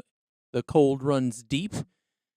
There's a lot of D&D podcasts out there, but you chose this one, and we won't keep you out after curfew. So you can bank on that. So we are going to be jumping right back in with our adventurers as we get into what is happening with Elliana now that she is confirmed alive, but we are still figuring that out as they head to the town of Rivermire to find the shaman. So without further ado, we are going to jump right back in with our adventurers. So you guys were last running through the town of Rivermire, kind of making your way across the different crosswalk. I guess crosswalks. They're like wooden bridges, kind of things over different waters. As you are trying to make your way towards the outskirts of town. What are we thinking? What are we feeling? What are we talking about? Ira is running, but she's also clocking like, wow, this is kind of pretty. She's not saying that out loud, Yeah. but she likes it here. Okay. No notes. Dawn has no thoughts. She's Fair freaking enough. out. Fair Dawn, enough. just run. She got ice cube in her hand. Yeah, exactly. She's like, just keep running. Just keep running. Just keep running. Verity is very slowly trudging along after them, trying to keep up, but is really tired. Yeah. I'm going to go check something and see. No, doesn't change much. Good. All right. So after a little bit, you make your way through the town of Rivermire, passing by different businesses and different kind of structures and things as you're coming through. You find yourselves at the outskirts of town. You see an ancient kind of vine-covered structure, partially hidden with a thick grove of willow, kind of near the edge of the Rivermire's largest largest It's like one of the kind of pond type things there. It's kind of built on stilts that rise above the marshy ground. The building is a blend of aged, kind of water-worn wood and natural elements. Its sloped, kind of moss-covered roof curves like a crane's neck, and bundles of reeds kind of tied with red string hang from its eaves, kind of as if they're being hung out to dry. They sway gently in the breeze as you guys approach. The wooden walkway that you guys are kind of walking through, it stretches from the main road to the entrance of this structure. There's a lot of different kind of dotted water lilies and different totems kind of crafted from carved driftwood and feathers and animal bones that are kind of as you approach this structure. They're placed all along the path. They're kind of they look like from your guys' perspective. It could just be like to ward off things or like kind of whatever magic of the area or of like local lore of the area and stuff. So, yeah, so you approach this building. Is it clearly open, like for business, or no? It doesn't look like a business. This looks very much like a home of sorts. The townsfolk call it the Shaded Reed, but it's not like known as the like. It's not like a business that operates and things like that. Does anyone want to knock, or is Ira going to knock? Dawn has her hands full. I picture Verity as like, I'm coming, guys. I'm right there. I'm coming. I'm almost there. Give me one moment. Hold on. Starts coughing. The old man of the group. Just like when she gets to the door too, she's like hands on her like on her hips, just like, okay, all right, and Like just stretches back. yeah. Does the dad stance? Okay. Yeah. And then she like gently knocks on the door, and then realizes she's doing it gently, and just pounds it. Let's approach this one with honey, shall we? Huh? Let's approach this one with honey. It's not bang too loudly. Honey, where? We need to be. We were fine with her banging on the other door. Why not this one? And Ira just gently like knocks on the door. There doesn't seem to be an answer right away. You see kind of coming out from like the woods, kind of off that or like up behind this thing. You see a kind of like a gruff looking like lizard folk. It's very tall and broad, kind of some emerald green scales. Has like his tail is like missing the tip of it. He comes out and kind of like clocks like all of you at the front of this building. And he kind of just like grunts at you as he kind of passes by and like pushes into the door. As he does, you see you hear like from the inside, is there someone at the door? Were we given their name? No. No. Okay. And you just hear like the lizard folk kind of like grunt, and he like tilts his head in like a gesture as you see kind of coming out of the darkness from inside, like kind of like coming into view, or at least the light of the day. There is what it looks like an elderly Mapok, with one remaining ear, kind of. She has like almost looks like a fake like wooden ear, in pseudo, and then there's like the real ear on the other side. It's kind of peeking out from her like long silvery black hair. So it's like very like salt and peppery, is from like old age and stuff. And for Nina, who looks I'm confused literally about what I'm They're So- raccoon folk. Oh, okay, great. Because Okay. I also tried to spell Mapok, and just a bunch of maps came up. So that was not helpful. She comes forward and she's wearing like kind of like a patchwork kimono, kind of made of like stitched together swamp silks and decorated like kind of hand painted sigils on the kimono and stuff. She says, "We aren't really taking any visitors right now. I don't.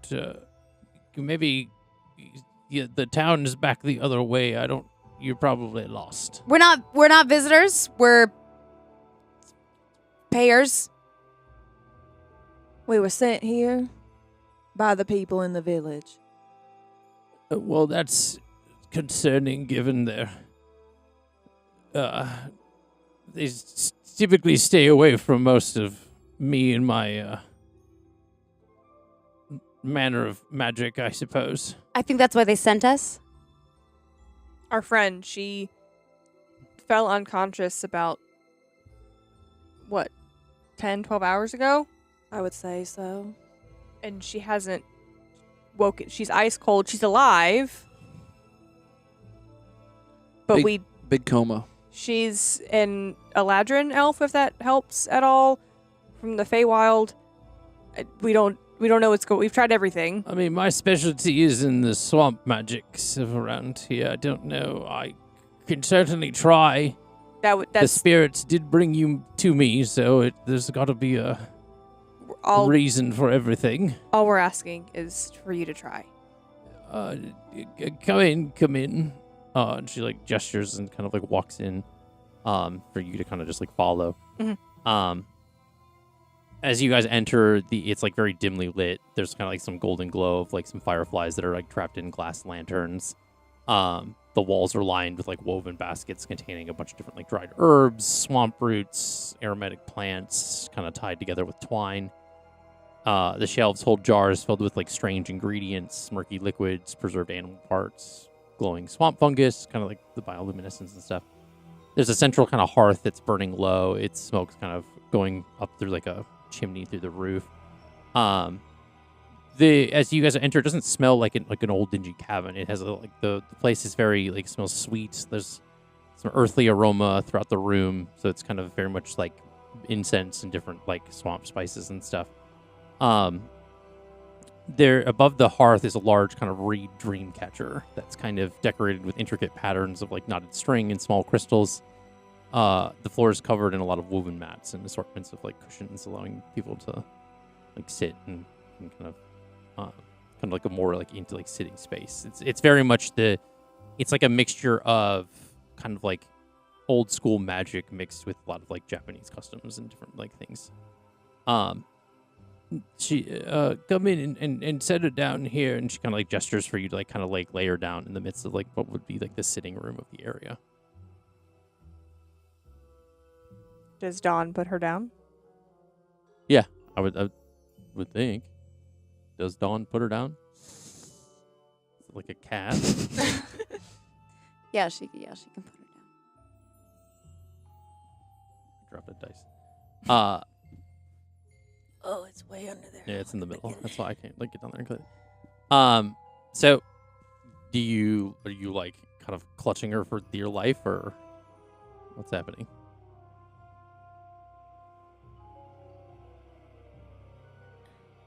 Yeah, I'll reluctantly put her down. And as you kind of go to lay her down on the ground, it kind of almost like peels off because like the frost has kind of like fused her to your body in a sense. So it's kind of like, Ow. it does hurt a little bit. You have a little bit more of a weathered skin and fur, so I think you can take it, but it is like kind of taking tape off of like hair on your arm and stuff, so it does hurt a little bit. So as you do, you kind of set her down on the floor in the middle of the room. And she says, pardon my rudeness. My name is Kyoko Reed Whisper. I feel like we should be acquainted before I kind of get into the thick of it with this. And this here is Rico. I took him in when he was an orphan some years ago, and he's been helping me around the swamps. Rico, like the band Woodwind Reeds. Riko, maybe, I don't know. That would have been that's such a coincidence that the last name is Weed Whisper, and then Allie was like, Or "Is it Reed this?" Whisper, yeah. No, Rico is Yeah. a brand of like Oh. Woodwind Reeds. Yeah, reeds.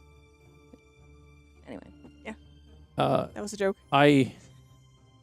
I'll begin to consult the spirits, and you get the vibe that there's like a very different level of the way she communes with like magic and nature and stuff.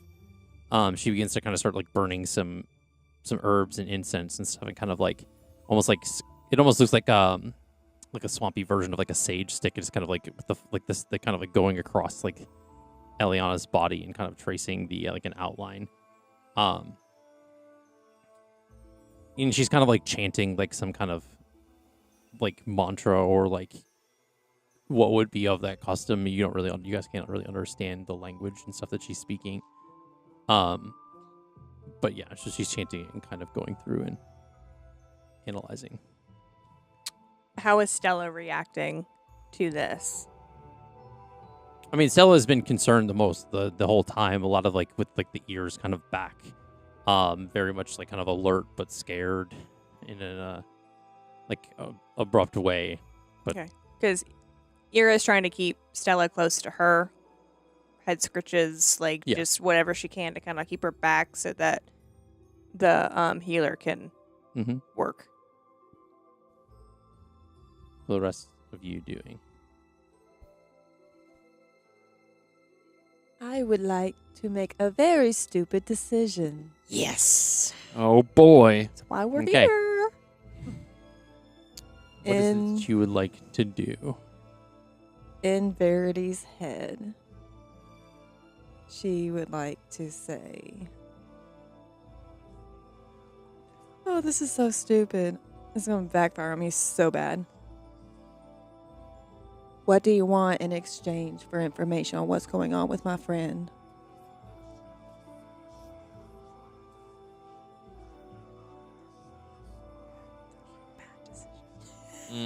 Yeah. That's why I said it was stupid. Well, It's not good. And you hear, that wasn't our arrangement. Not our arrangement, it is. You can't hear this. I know. Name it.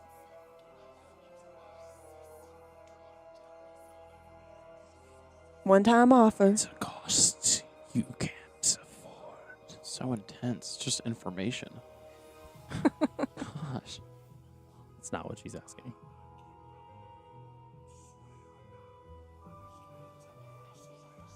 Verity just remains silent and kind of leans against the wall.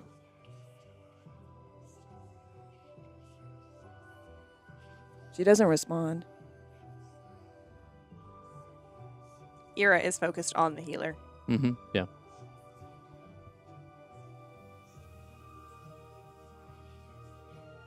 Do you get the sense of what it's saying? I do, and I'm not. Okay. I'm not risking that.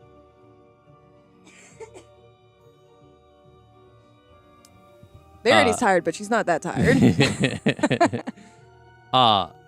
So the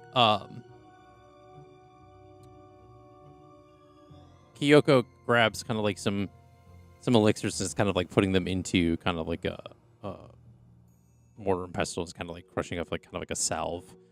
As she kind of like puts it over Elliana's forehead, and as she does it, it essentially like freezes like over as it, like the moment it touches her skin. And she says, "Oh, that's interesting." And is like continuing to kind of go about like what her ritual is as far as the kind of what to kind of kind of almost like it's very much like with like when you take like an egg and you kind of do like an egg cleanse, and you're doing like she's doing kind of like that sense of like where the like kind of figuring out where the problem is and kind of assessing the situation. Elliana, Hi.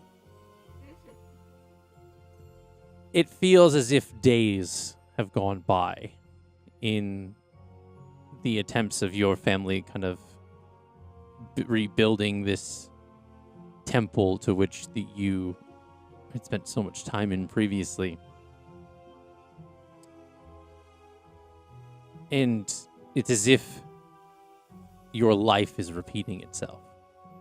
You feel the same urge of anger and urgency that it was to make your way to the material as you did before. And in doing so, you essentially there's like before venture off to find a way to the material plane, leaving your family behind. And you venture off into the wilds of the Fae. As you do, the sky above you begins to swirl, as if day passing to night, night passing to day, day passing to night, as if time is speeding up. Days upon days are going by as you're just maybe walking a mere few feet. I have a question. Mm-hmm. So in the Feywild, there's the Dayward Lands, there's the Twilight, like the three. So how is the sky's like changing as I'm progressing like through those areas, or it's just like changing above me? It's changing above you. Okay. So this is abnormal. Yeah. Yeah, okay.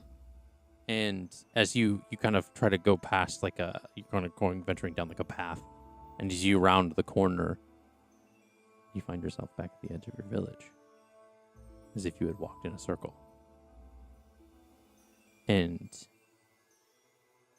it's at this moment in this, your village looks as if it has been rebuilt.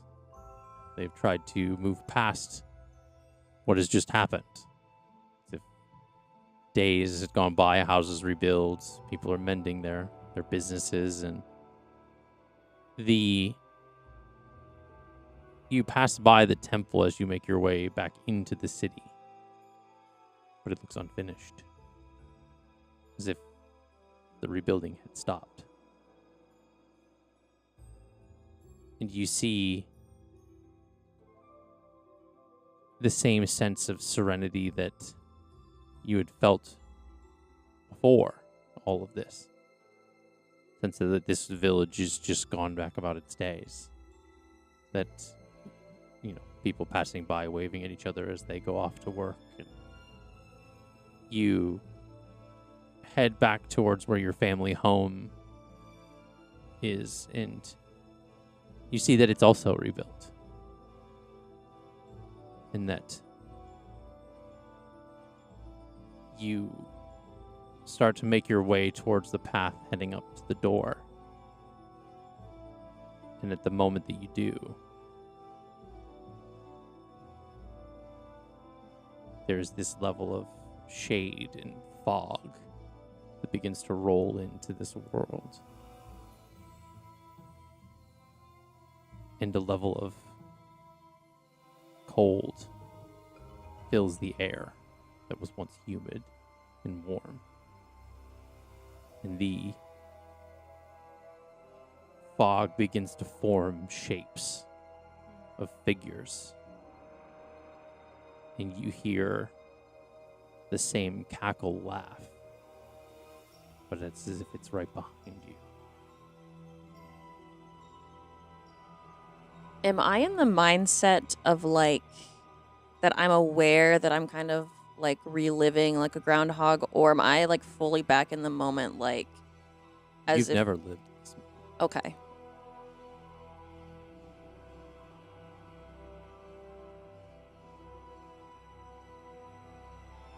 I know it's you. Do you turn around? No.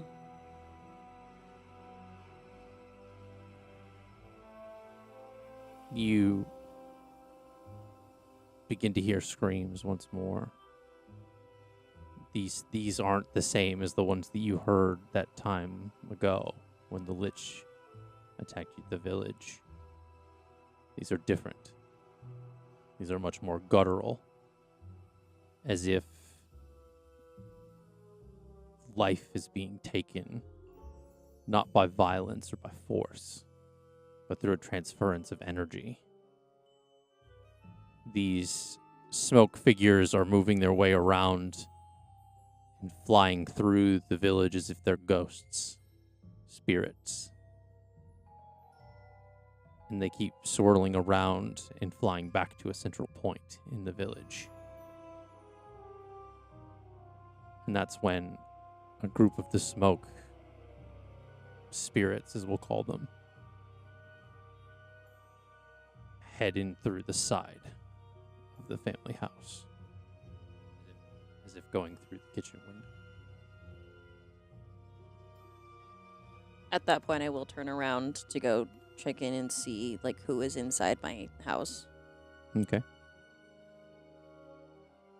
Well, at this point, you were facing Okay. the house. Gotcha. I'm gonna go into the house then. Okay. You kind of almost rush up to the front door and push through it, and you see your sister and your mother's fighting off these smoke spirits in an attempt to strive away an evil kind of entity that is trying to break its way into they're almost as if they're souls, they're complete beings. They're trying to force themselves, like almost like forced possession, where like this smoke is trying to make its way inside of their bodies, and they're being held back pretty consistently. Your sister is mastered a lot of her craft, but these people look a little older, and not as they did when you had left the village, what felt like 30 minutes, 45 minutes ago. The air around this seems dense, and as if life itself is devoid in all around you. It's at that point that your sister is able to stray off these individuals, and they rush out the front door, and they pass directly through you, as if you were incorporeal itself.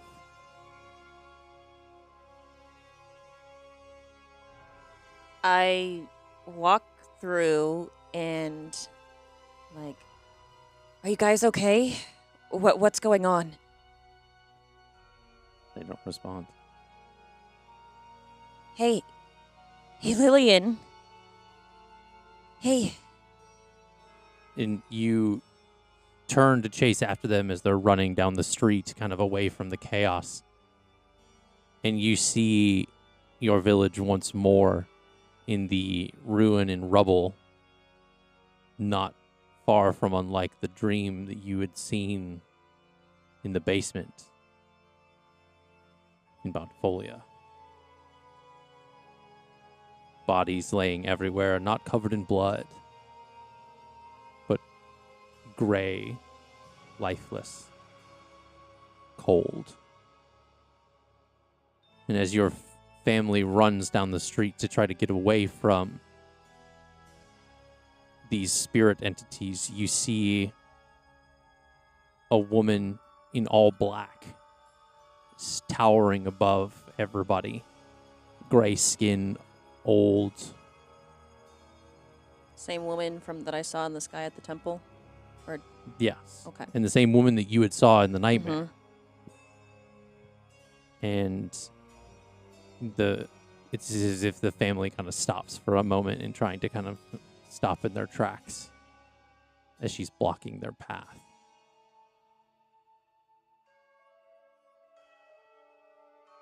I look up to the woman and I yell, "What could you possibly want, Thanatura? What do you want from us?" Your sister pushes her way in front of your mother's and casts a... You recognize the magic that she's using in this moment. She's almost like... It's as if she's wild shaping, but is covered in stars. And she moves her hand in like kind of like an archery type motion and fires an arrow at Thanatura. And she like grabs it in her hand and like throws it into the sky, and it like hits a tree, like poof, like it like catches the tree on fire. And she kind of like puts her hand out and like lifts Lillian into the air. Don't touch her! And the woman looks over at you as she like throws Lillian, and she kind of like goes flying off into like one of the tree lines, and you hear like these like branches and trees breaking. And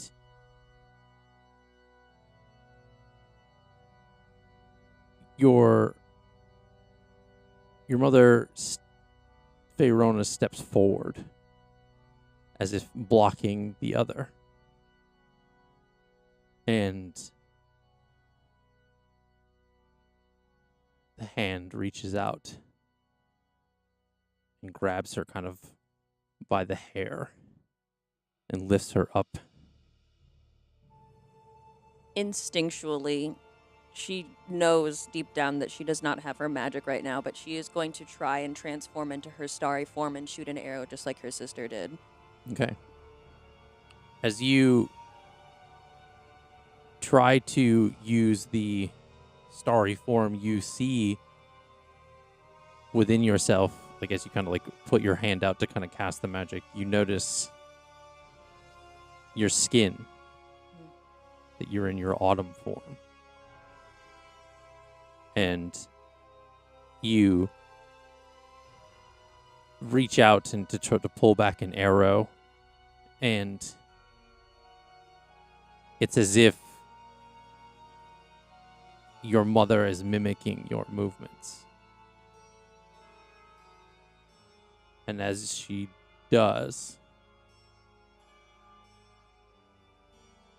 a purple energy begins to start to flow from your mother into the old woman.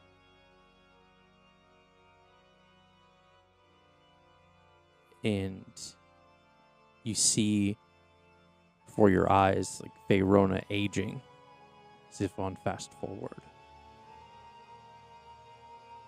Until a series of what looks like comets kind of flying from the sky start raining down and hitting Thanatora in multiple different ways.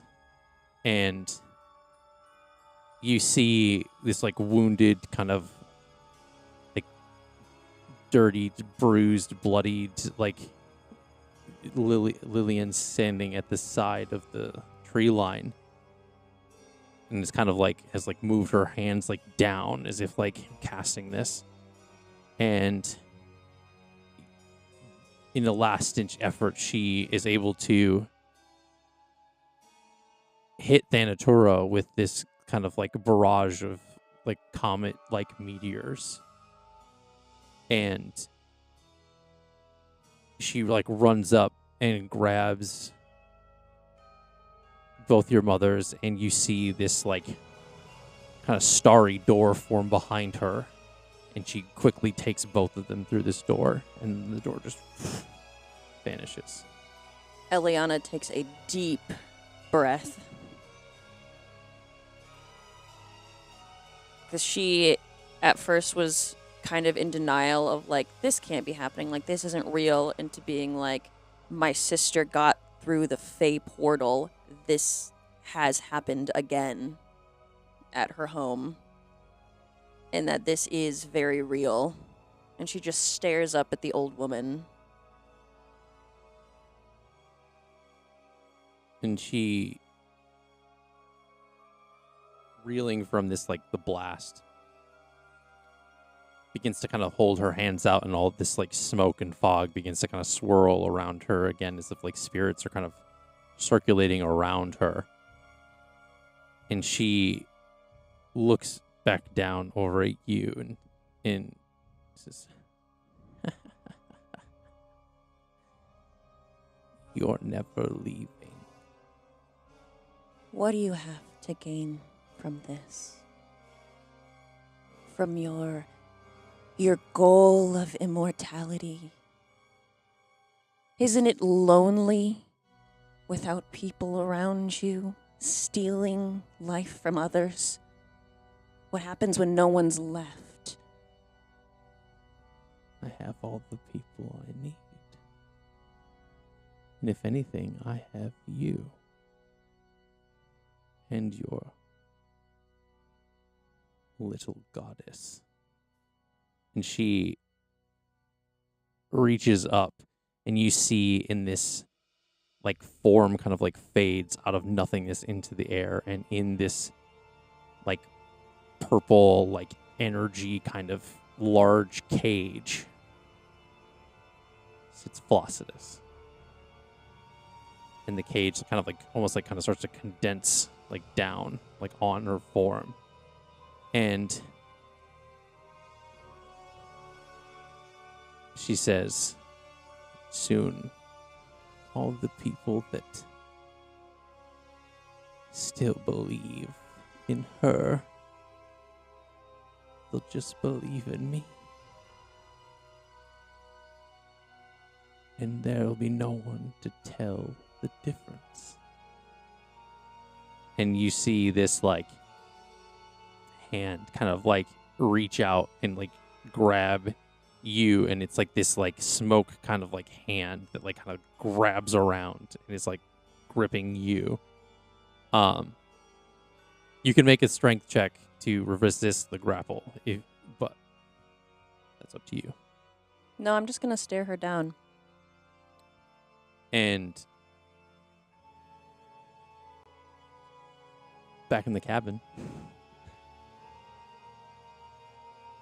I'm sorry. I'm just gonna. Okay, fine. I do have a question just for clarity's sake. Yeah. Freyona and Grenemir are Elliana's mothers. Correct. Okay. I'll make sure I had the 3 correct in my notes. The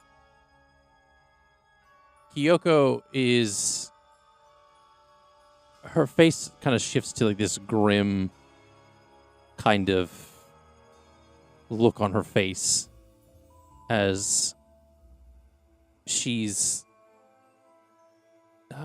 I'm sorry to say, but your friend is trapped in some type of purgatory, I guess, is an equivalency, but not exactly. She's in a world between worlds, but also in a form between forms. It's Form between forms, like she's transitioning?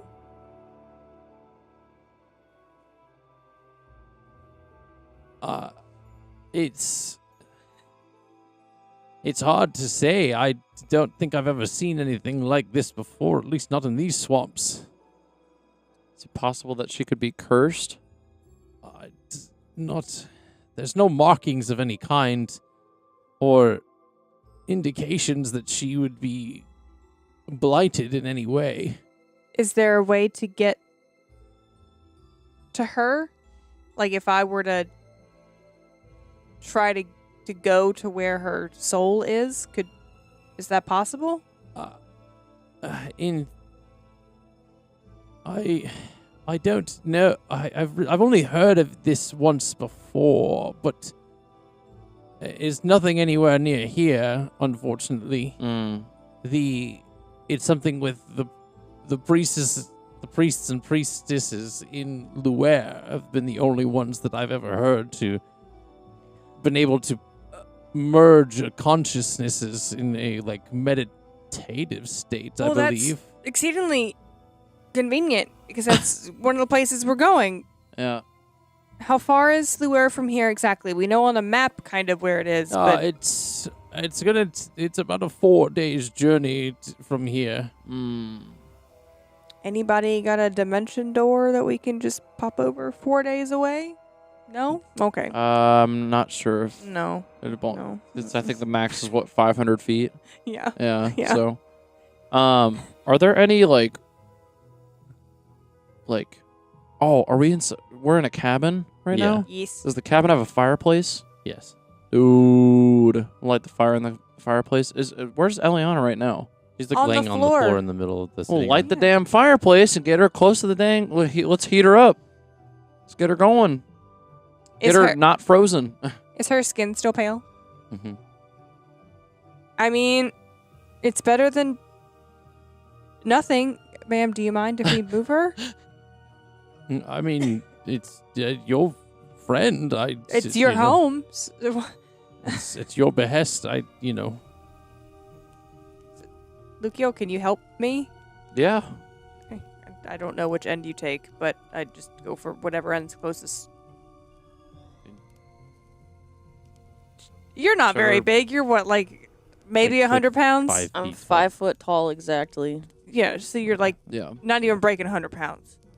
Yeah, you two move her closer to like the hearth. Yeah. And Mm-hmm. Is there a teleportation circle linked to Luer? No, we man. don't have that kind of magic here in this village. I'm about the closest you'll find to a magical expert or proficient, I should say, around here. All of this, the folk here are simple, like, alchemists or merchants, and it's a bit of a humble town, trade village, and all that. That's why they often label me as enigmatic, but I think you're delightful. Is there like how some fireplaces will have like a little bit of a ledge before it drops down? Is there one of those? Like super close to the fire? Like pretty much the only thing between that and the fire itself would be like kind of almost like a base of I would say so. I mean, you can, but it's not large, so if you would put her a little bit dangerously close to the fire if you were to try to put her on it, I believe. Do we want to risk it, Lukiel? I mean, you feel the heat pretty good as far as like if it's like she's like laying right at the base of it. But Yeah. I don't want to put her like super close, obviously, but like close enough to where it's. Nira's also kind of like, I don't know how much time we have. We need to like expedite this thawing. Sure. Yeah. I mean, let's do it. Let's do it right now. You like put her closer to the fire. Yeah. Okay. Anything happening? It's not. It's almost as if the ice itself is like unfazed. That's so interesting. Is her hair the same color? Is like her clothes the same color? Like everything else is the same the except skin- the leaves have wilted out. The and skin pigmentation has shifted from like the yellowish that it was pale. to kind of like this pale white. The leaves that were once her hair are now just kind of like dead when like branches you would see like in the winter. And there's the kind of like ice frost kind of like patches kind of all over her body. God dang. Her lips are blue. but her clothes are the same. Or Yeah, have her her clothes are changed? unchanged other Okay. than the singe mark from the electricity earlier on the front of it. But Well, because where Ira's head was in asking those questions was when Elliana has changed forms, her clothes also change. So she was looking to see, okay, have her clothes changed? Is this just her transitioning? No, her clothes are the same, so probably not. It's different. I would say make an Arcana check just to perceive if they're linked. Low-key, I don't remember if my clothes changed. They at least change color because your spring form is pretty pastels. That's and her then- skin and hair. She never changed her clothing, I don't think. Dirty 20. I mean, if she did change her clothing, it wasn't linked to like the form changes. It was some sort of like druidic craft that she used. The two are not Okay. correlated.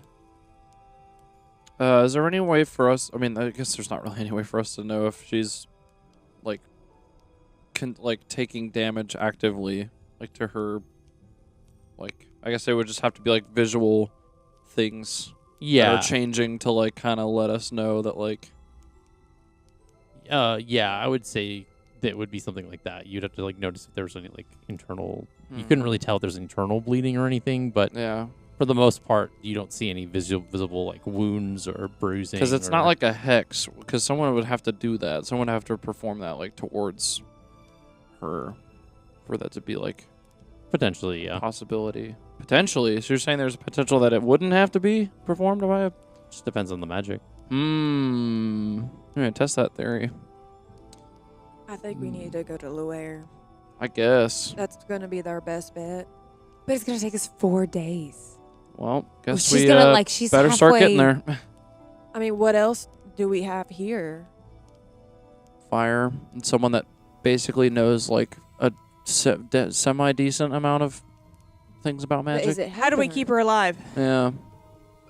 I believe there's not really. For me, it looks as if there's some sort of time limit on her expiration. It's not abundantly clear. I mean, how long ago did any of this happen? 10 to 12 hours ago? I, About sundown last night? based on the temperature of the body and the ice and things, I would assume that your friend has roughly around 3 to 4 days before the ice will completely consume her. And there's absolutely no teleportation or anything here. The best you could probably do is a horse and cart, but that should save you maybe about half a day at best. Jeez. Better than For nothing. real? Only half a day? I mean, if you That'd be want closer to to like a whole run day. the horse ragged, I suppose. guess. Might be faster just to take all horses. Lugia wouldn't have no idea what any of this is at all. What a horse is? No, there He wouldn't doesn't be a know what a way. horse is? Because there's talks of a winter court, but This Lugia horse would is not not. know what a winter court is. Because he's a freaking bird. He's not a bird, he's just got wings. What are we finding in Luer again? That's where Did Elliana say that? I don't know if she told you guys or not. I think she mentioned that's why we're going Yeah, there. I said Yeah. Luer with Yeah. was where her Luer. sister came Yeah. out. Yeah. Eliana said her sister was in Luer. Yes, and she just told us that that's In Luer. where there are people that know about this stuff and where it's happened before. Well, then that works in your favor. Do you I have like suppose. even an inkling of like what this stuff is? Just people being frozen, or This is some really powerful divine magic. What do sure you is, and know we only about- got 4 days to get to this place, because apparently that's how long it takes. What do you know about Thanatora? mm-mm. The god of natural death. That's. Does this look natural to you? Nah. It's hard to say, really. Lukiel says, absolutely not. People freeze to death all the time, but not in the swamps. This is not. It's not part of our environment.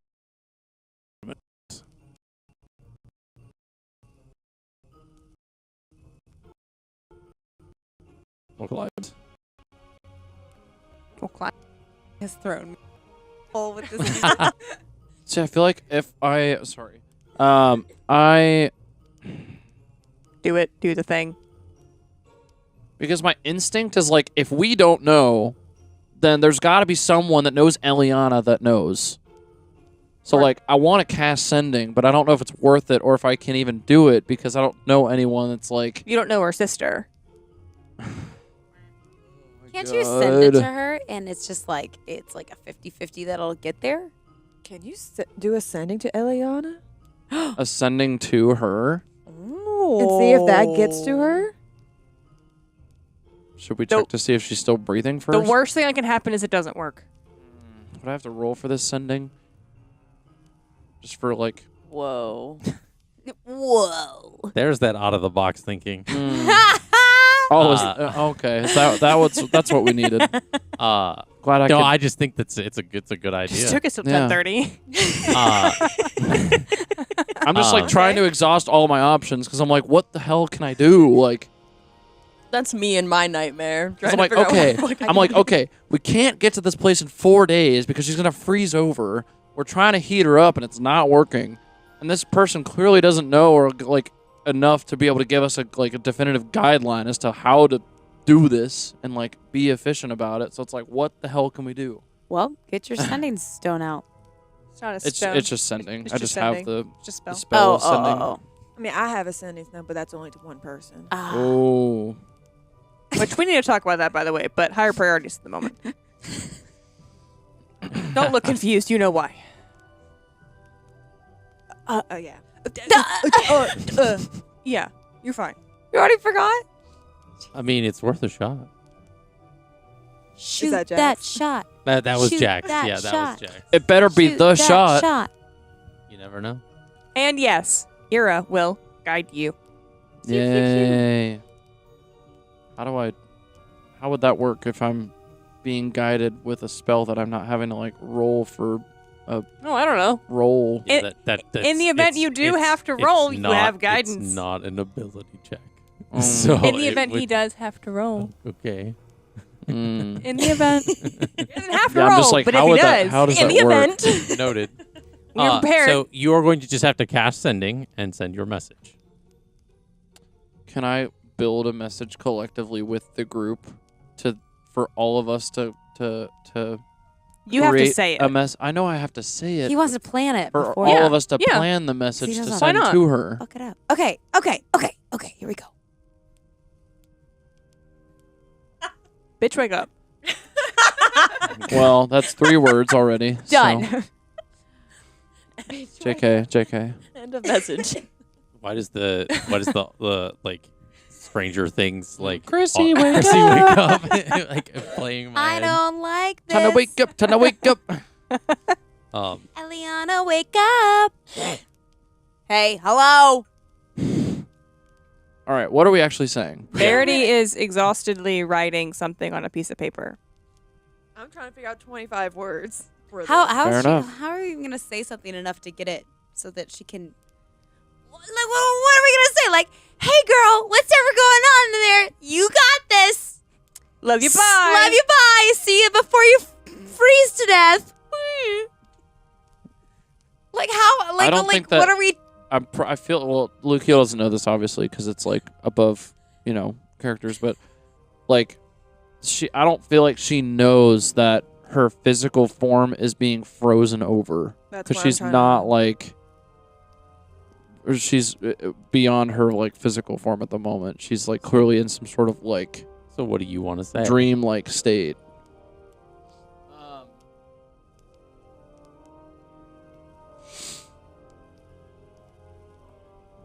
What does it You say? can- What does it say?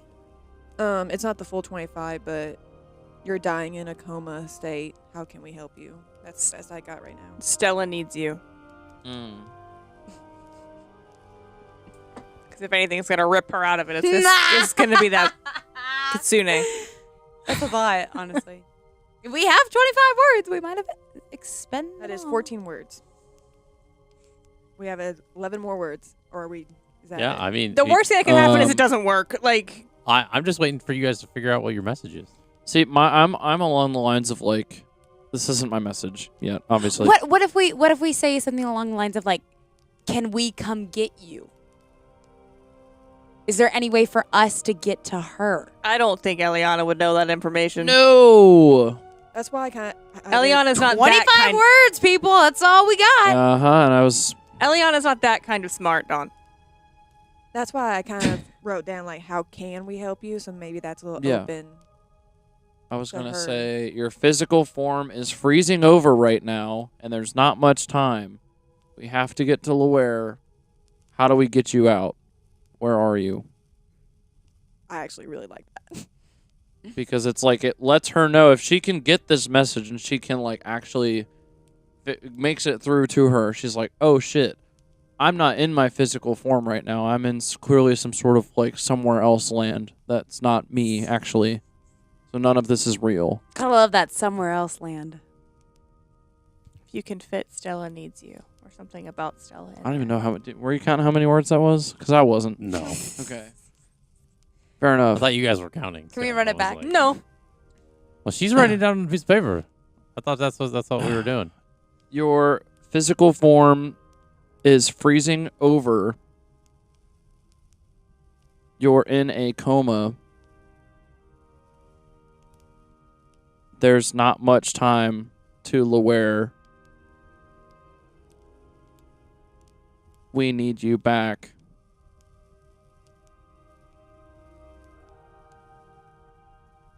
Stella needs you. Stella needs you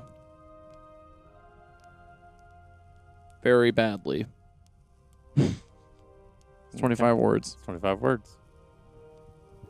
I feel like How that. the fuck is that going to get through to her? I feel like that end portion about Stella is like not necessarily a lie, but it's like no. I mean, like she's doing fine with us. She does. No, need her. she's not. I feel like she's like emotionally distressed. Like separation anxiety. It just makes Yeah. it seem like Stella's like been kidnapped or something. Yeah. Like you need to come back. Like Where's Stella? something's really bad. What's Something bad is happened? happening to her. This I feel like this is gonna get like the barrier of the message being able to get through is going to be like, I feel like you're about to do like a coin toss. Worth a shot. It's worth a shot. Why you gotta say it like that? Why you gotta be like that? Why do I Making feel me like think the that it's like, coin's well, this coming shit's out? clearly not gonna fucking work.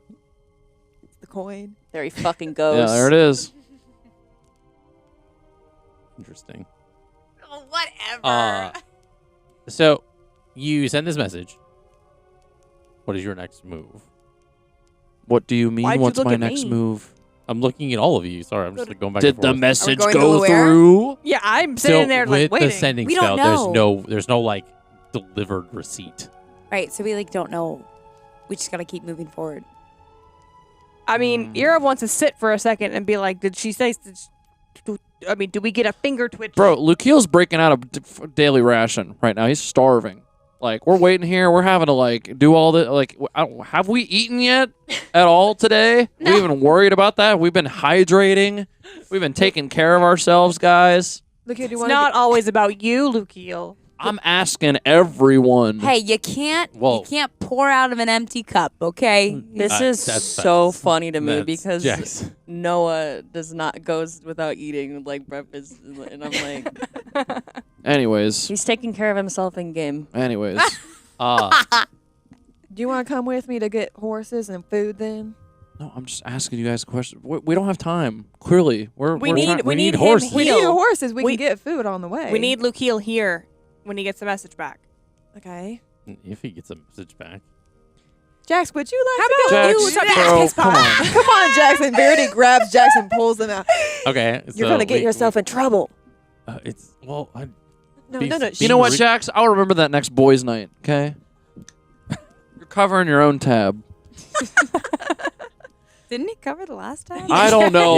Yeah. he did. Wasn't it like a pretty hefty Like tab 15 too? gold. Yeah, or he like something. left you Yeah. with money so that you could buy a bunch of food. Like leaving a kid at the arcade. So Verity and Jax leave to go get food and horses. So now Dawn, Lukiel, And And a frozen Ira are- Elliana. with Elliana and Yeah. Stella. Do we get a message back? Do we ever hear from the Emperor? Text back, please. Please don't leave me on red. Do we even get like Elliana? typing bubbles? Like That's not how it works. Typing That's bubbles. not. This isn't iMessage. Do we get a thumbs up react? No. None of that has came in. Wow. location update? Anything? Mm. Sometimes they just take a while to respond. You know, you just have to be patient. Can confirm. I'm not there. Sorry. So, do you want to try your tea next? It's freaking cold by now. I left it on the damn boat. Didn't even get to talk to dude about his freaking tattoo. Excuse me, madam. Oh yeah. you- Yes. Do you happen to have any warming tea? I can make some The small more- fruit tea. Yes. the- The more floral, the better. It's okay. Mm. Sure. Thank you. Thank you. I gotta say, you guys are a bit nonchalant for someone with limited time. But and then she like walks into the kitchen. And maybe a coffee too. No, ignore Lukiel. him. Your food's being delivered. And What the food? like lizard It's my own food. Rico Verity's kind of getting like you food. comes up behind Lukiel and is like, kind of like it's like you know like when a horse like just like the like with his nose, he kind of just does that behind you. And it blows my hair forward like in front of my Yeah. eyes. Your feathers like It's react. Because he's like a giant like Yeah. iguana person. Like Whoa. And Ira's thinking about her pen pal back at Portmount, yeah. Portmount, yeah.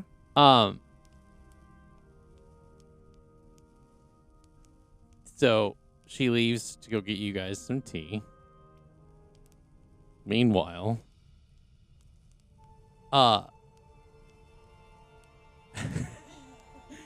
in the so you still have in the midst of all of this, right? Like you have this like flower in your hand. It's like glued to your hand, almost like you just like it's something where it's just kind of always with you for whatever reason. And It's super glue. I'm just get off. another petal falls from the flower.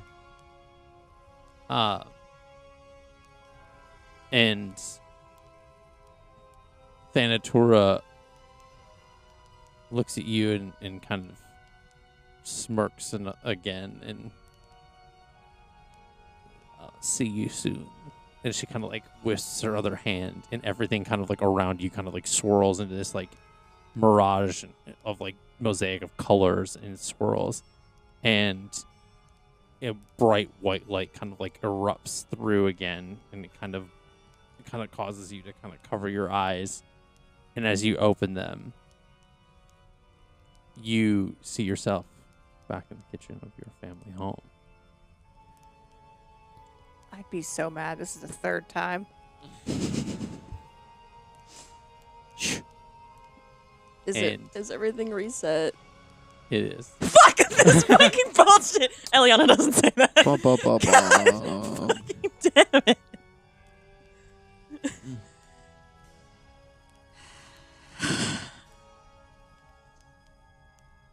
She knows she's gonna have to see all this suffering yet again. You hear, it almost like it's like a breeze kind of passing by your ear.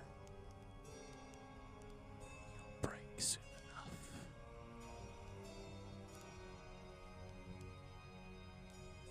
And you are sitting at the table, and your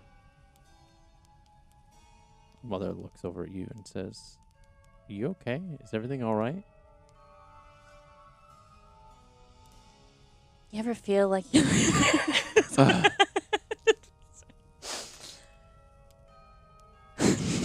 ever feel like you're a plastic bag floating through the wings? Oh, man. You ever look at someone and wonder what is going on inside their head? I was thinking if you ever had a when you dream a dream, if you could have a Yeah. This is weird. I'm gonna try something weird. Okay. I don't know if I can do this because I don't know how my magic is right now. My magic's weird. Can I try to cast Find Familiar and summon Stella? You can try. Okay. Oh, okay, what am I doing? Do what the spell does. Okay. I don't have 10 gold's worth of incense. I burned all my incense. You I did. can't You even used up all fucking the do incense. it, guys. Never mind. Fuck me, I Is guess. there anything in the house? You're so Fuck right, me, I dude. What's guess. in my house? There's got to be incense in this house. say. There's totally incense. There's like plants. There's medicinal herbs. There's like everything. There's Make some. Yeah. So I'm gonna find some incense. Okay. In Roll an investigation my check. house.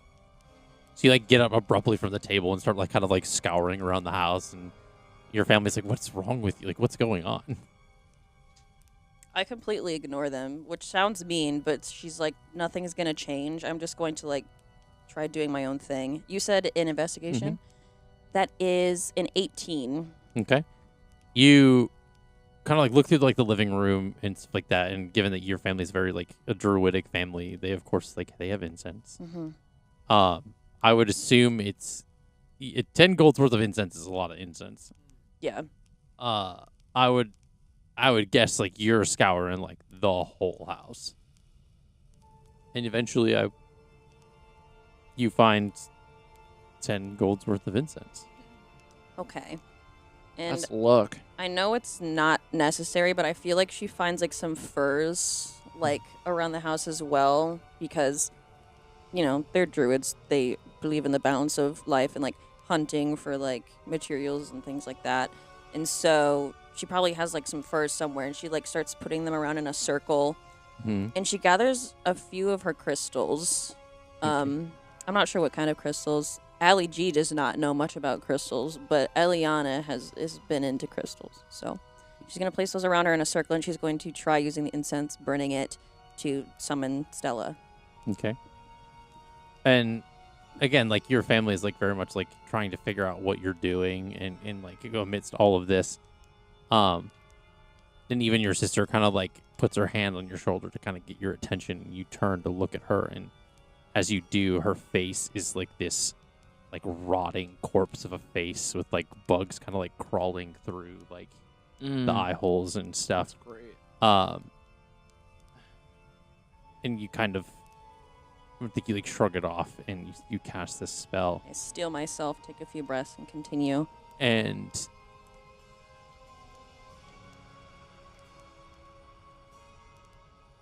in the cabin, Stella, kind of sitting next to Ira,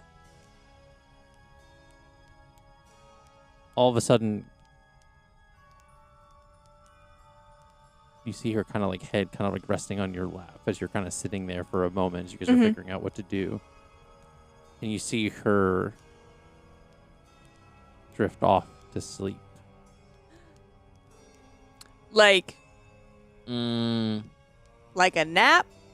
Or like Or like a Elliana. coma.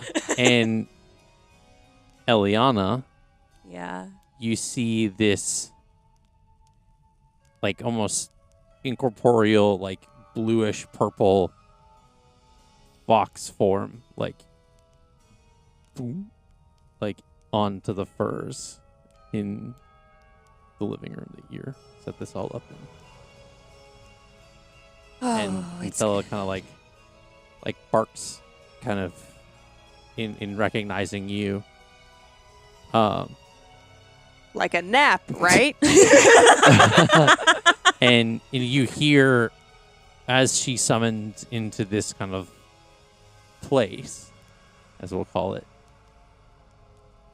you hear Lukiel's message in your head. No way. Go. Lukiel doesn't know that yet, though. No, none of you know that. Lukiel's like, dude, this girl's got dial-up connection.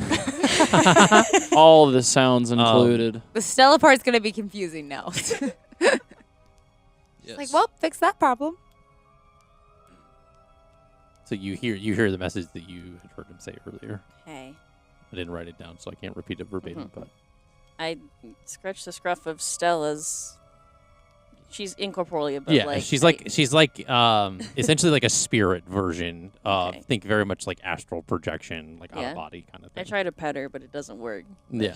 You know, It's the thought that counts. good to see you. How does Stella to Elliana react to the attempt at being scritched? But Oh, And she tries to like lean into it, but then Stella like turns into her like human form, Okay. Whoa. she's taking a nap, right? and I have a thing I'm gonna do if she's not just taking a nap. she says to Elliana, "Are you okay? What's going on?" I'm trapped in a loop with my ex-goddess. Your body, something's happening to you. Yep, just heard Lukiel in my head. Sorry. They're trying to take you somewhere. There's some like medicine woman said that they needed to get you somewhere. I trust them. I trust them. And you don't have much time. It's as if there's like something's happening to your body where it's counting down or something. And another petal falls off the flower. Well, that's exactly what Oh. Lukiel outlined in his message. Because he said there's not much time till aware. She didn't hear it, because essentially the message only goes into the person's brain. They don't like hear it out loud. And it wouldn't matter because she's a kitsune. In her kitsune form, she wouldn't have not have understood the common. Well, no, I'm talking about Elliana. Not Yeah, I mean, so she's hearing things twice, but Stella is essentially just trying to like iterate it. as further, well. yeah. And I'm going to respond to Lukiel's message. Can she respond? Yeah, that's how sending works. Oh, well, Sorry. Damn. damn! That's how right. sending works. You guys heard it here first. If you didn't know, Yeah, that's it does. how sending works. Better learn you up that one, huh? Anyway, 25 words. What's your 25 words? Why was that so damn sassy? was not sassy in my opinion. I That was met with sass. I theatrical. gave sass. Okay. There you go. Stuck in a loop with Thanatura of my village being destroyed.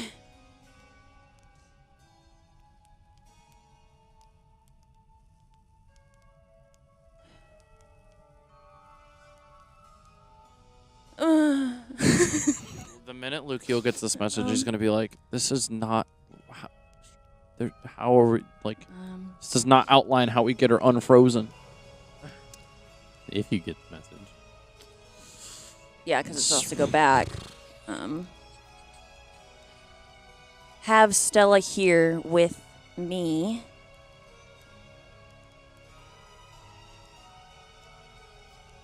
Sister and mom got out. Flossidus also trapped here. That's 25 words. Yeah, flip that fucking Oh boy, coin. it's gonna be a. Interesting. Okay. Every time. Okay. So you send that message. And as you do, right around that time is when the attack of the Lich's attack starts to like reoccur. I'm in control of myself at this point now, though, right? Like I You've don't. always been. Okay. Whoa. I'm not going to follow my family this time out to the temple. Okay. I'm just kind of going to stay around the house and just take it. Okay.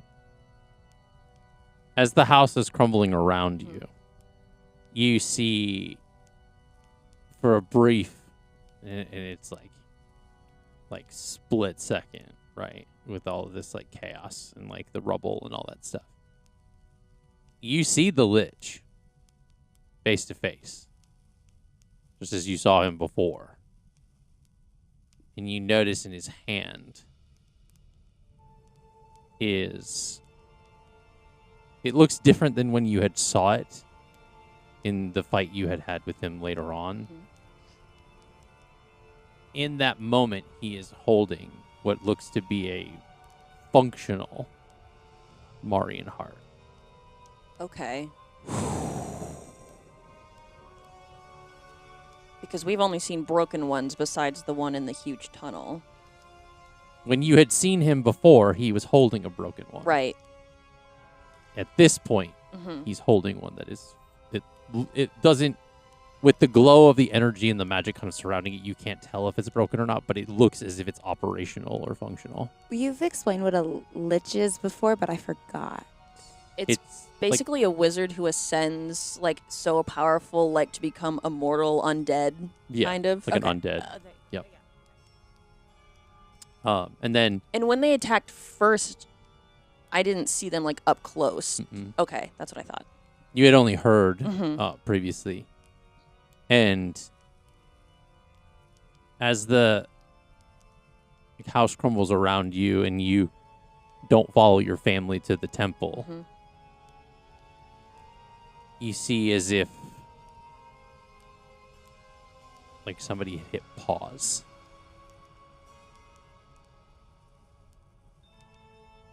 And then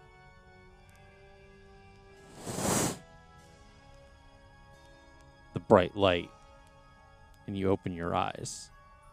You're sitting back at the kitchen table. Oh my. Is Stella there? Stella is not there. Oh. She's not there. Is she napping? In the cabin, Stella kind of like looks up really quickly with like ears perked up and Speak with animals. Fair enough. So true, actually. and is like barking profusely before just as you cast it. What happened? What happened? What happened? What happened? I was there. She's in some house somewhere. She's like trapped in a thing. There's people, and then the house collapsed, and then I got sent back here. I didn't really understand what she was talking about. Did she say any names? No, she didn't say anything. She looked at me for a second, and then I explained to her what was happening, and then she did some magic thing, and then What magic thing did she do? I don't know. I saw her counting, I guess.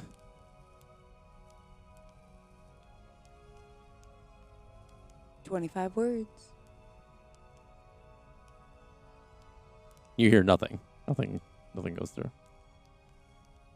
That's great. That's so good. Well, how many more spell slots do I got? Did she get our message? I don't know. She didn't say Didn't anything. say she did? I got Yeah, one last. Yeah, I did specify Luke Heels. Oh talking to no, me. Yeah. she heard Lukiel, but she didn't say what it was. I don't know. Have you heard from her? And this is Ira looking at Luke Gill. Have you heard from her? Have you heard back? Nope. Okay, so we can get messages to her, but getting them back. I mean, if Elliana's smart enough, hopefully she'll just do what she did to summon Stella and then bring us a message back. Or she can summon one of us, but I don't know if that's possible. I don't know what's going on. And I'm out of my depth here. it's been about like an hour or so. As far as like time, as you guys have been in this cabin and kind of dealing with all this whole thing. Yes. In that time, Verity and Jax have returned. They haven't because again, it's like a wooden path that goes across water. They can't really bring the horses up to the house. But they can hitch them at the the ground before the catwalk that leads to this house. And they kind of come through they kind of knock and come through the front door.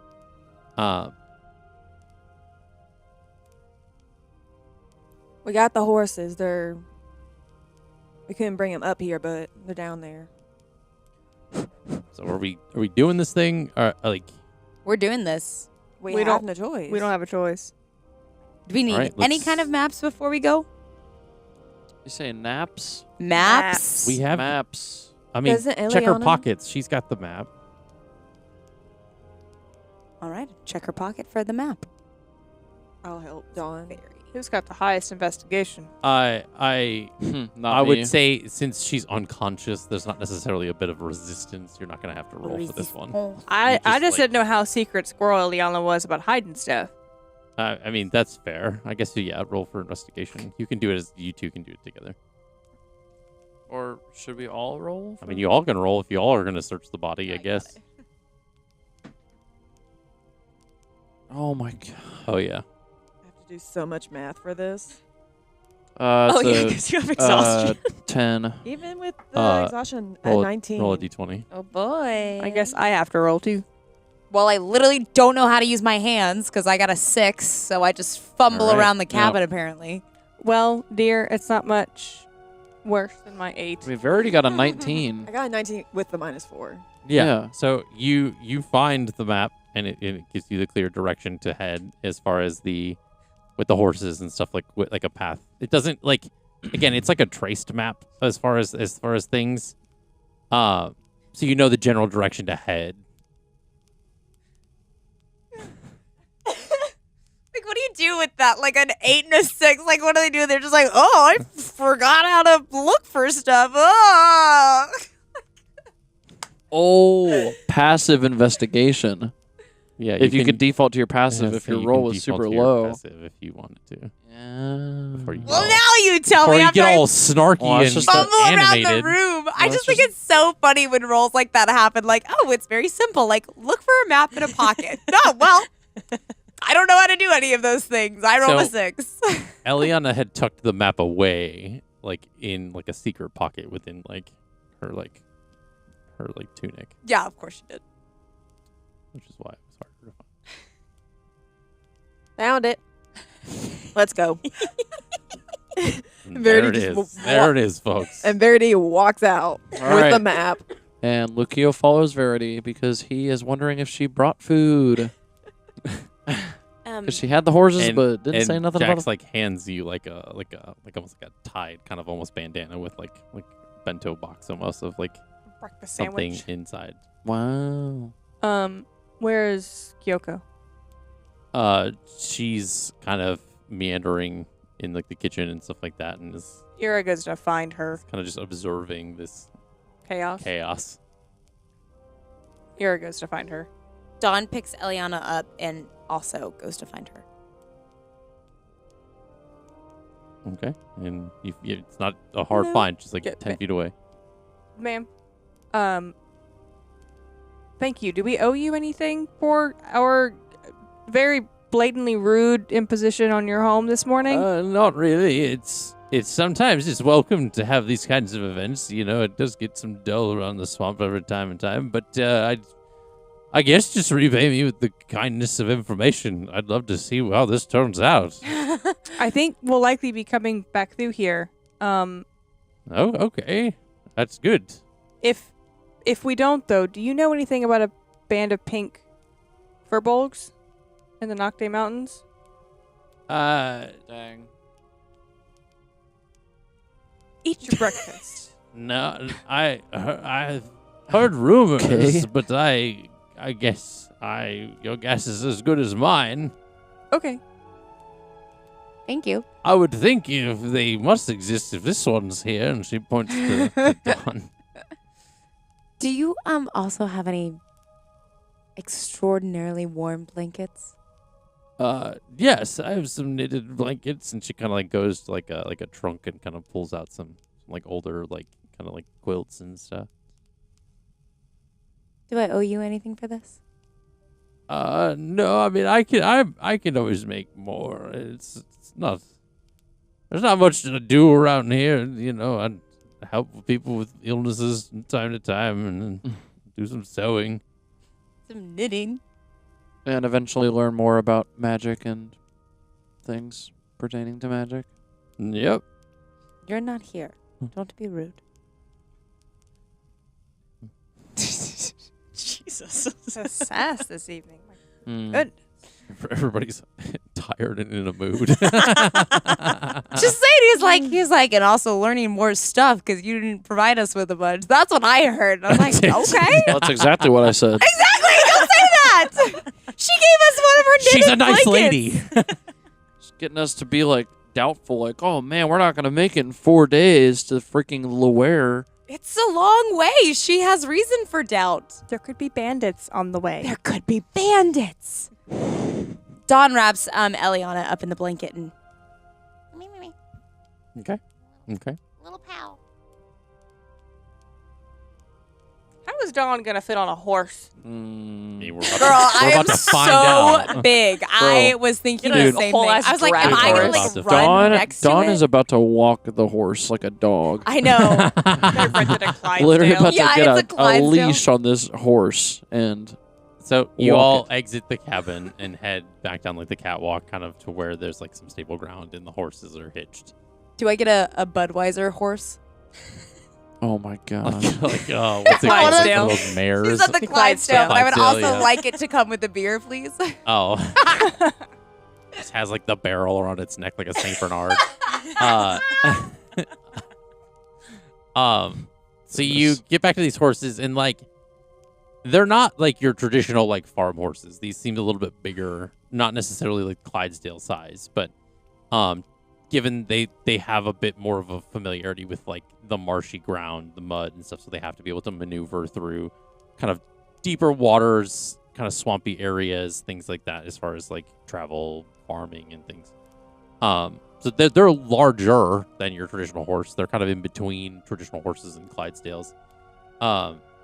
So of the group of horses, which, by the way, let's look at this real quick because I'm not gonna forget about this.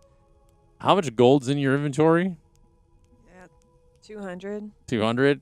How about you take about 150 of that away? Whoa, for what? She purchased Actually, the no. horse? So take 100 away. She Oh my. purchased them? 100.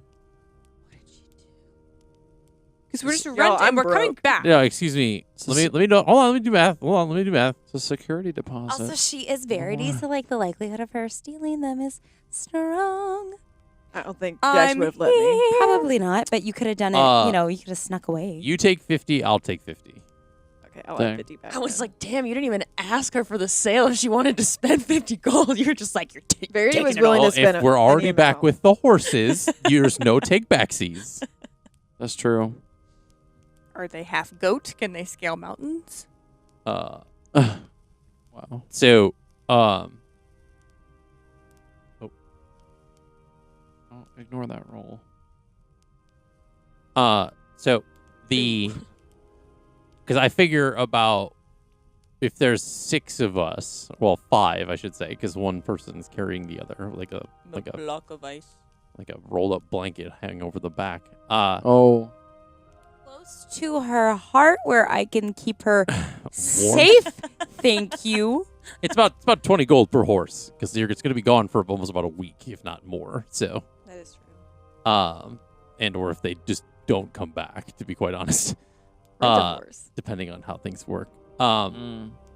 So it's a fair market price. It's a literal large animal. But so you kind of the 5 of the horses, Dawn will obviously get the larger one of the group. And everybody else can kind of hit up onto a horse and so you kind of follow like kind of like the edge of town and kind of to the direction that typically like would have like Luer would have be like kind of heading off to. And you find like there is a path kind of leading out of the town, kind of into what looks like to be a bit of a dense forest. And you set off on the path. As they kind of reach the forest, I'd like to use the sending stone. Okay.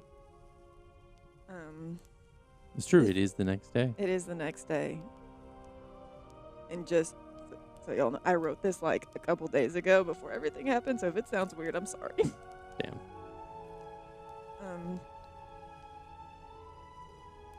Why am I so nervous? I have it written right for me.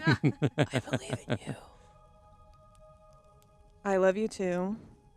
Glad Nadine is safe, but I'm more worried about you. Are you okay? What's going to happen now that she's gone? Okay. That sends off. And I think, again, as I would think that you would send that like as you guys are like kind of getting to head off and make your way. And so as the horses kind of get into a gallop and you guys are setting off towards the village of Luer, a bit more time has passed, probably like 45 minutes to an hour. And you get a message back. And it says,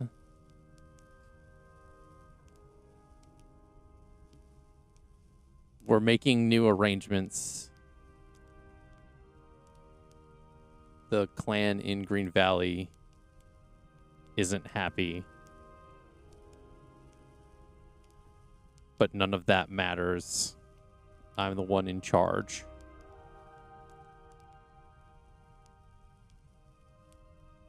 I'll handle it. Talk soon.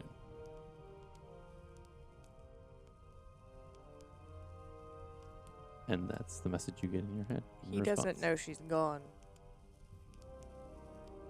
I think What'd he you say? does. Well, Yeah. I mean, he's not. That's irrelevant. He's in Dracula, so he doesn't know that. So you're right. That's He great. does not That's know that, Green but he Valley. also does not know. Verity did tell him though that she was leaving the next Yeah. day. There was so- an inclination. Yeah, What's Green Valley? that was a that where we place were? near Bethel. Oh.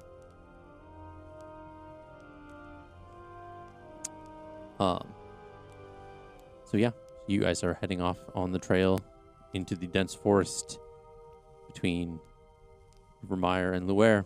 Are we just walking? No, Like- y'all are on the horses. No, hold on. Say it wasn't done. Like, are we walking? Or are we at like a You guys are at a gallop. brisk? Oh, we're like hauling ass. Yeah, you're hauling ass. Yeah. Y'all ain't You did wasting that any while time. galloping on a horse? No, it did just before you guys like Oh, took okay. off. Yeah. He Okay. had gotten the message as you guys are like galloping and stuff, so it's like it I'm doesn't gonna affect say then, just for shits and gigs, all yours in his box for this. okay, yeah, Just with the pace of how we gotta go. Like, that's fair. he's cute. I love him. Go away for now. That's fair. Who has Stella? That's what I was about to say. I would think she'd probably still be with me. She can shrink too. She can change size, right? She's been in the box Did before. we, I don't. Yeah, we established because like she got bigger at one point and then she got smaller again. We've put her in the box before. Yeah. I don't remember most of that. I We feel like put her the- in the box before. Yeah, you put her in the box. Yeah. I don't know about the size thing. Can we just put her in the box? You can be in the box. She's in the box with Lawyer. We'll revisit that later. I don't know. Okay. Lawyer has trees if he gets scared of her. You made it canon, but if you want to uncanonize it, we can uncanonize it. That's okay. It's very seldom that Allie. I don't remember what circumstances. I feel like it was at the It was at the party. cave Was that the thing. cave? Yeah, in the combat Yeah. whenever we first met her. We are hauling ass to Anyway. where That's fair. It was a while ago. So it was a while ago. If it comes up again, we'll. So we'll retcon it. We'll be like, oh, sorry, we left your fox at the fucking cabin. You know, sorry about your look. Like, no, the hope you fox. find a new fox. The fox is the kitsune is in the box with Lawyer. Good. And yeah, so you guys are heading off to Luware.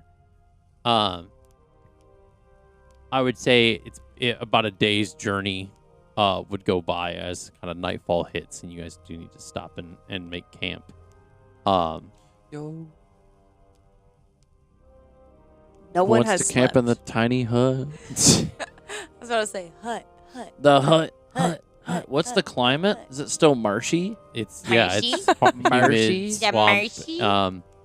Swampy? So you find a small clearing off the path, in a good spot to stop, and set up like a campfire, to Perfect. kind of sit down and make food, rest. The horses have kind of bundled up around each other and kind of nestled Cute. down so that they could sleep and kind of get their rest. Don't horses sleep standing up? That's cows. Not horses sleep standing up. Dude. They can, but I think they can also lay They down. can also lay I down. don't know the facts, so I cannot Yeah, I'm not an commentate on this. equestrian.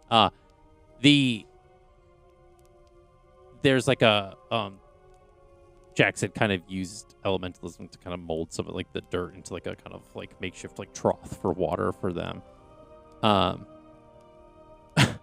No, guys, we're stupid. Jax can turn into a centaur. We didn't have to pay for one of the horses.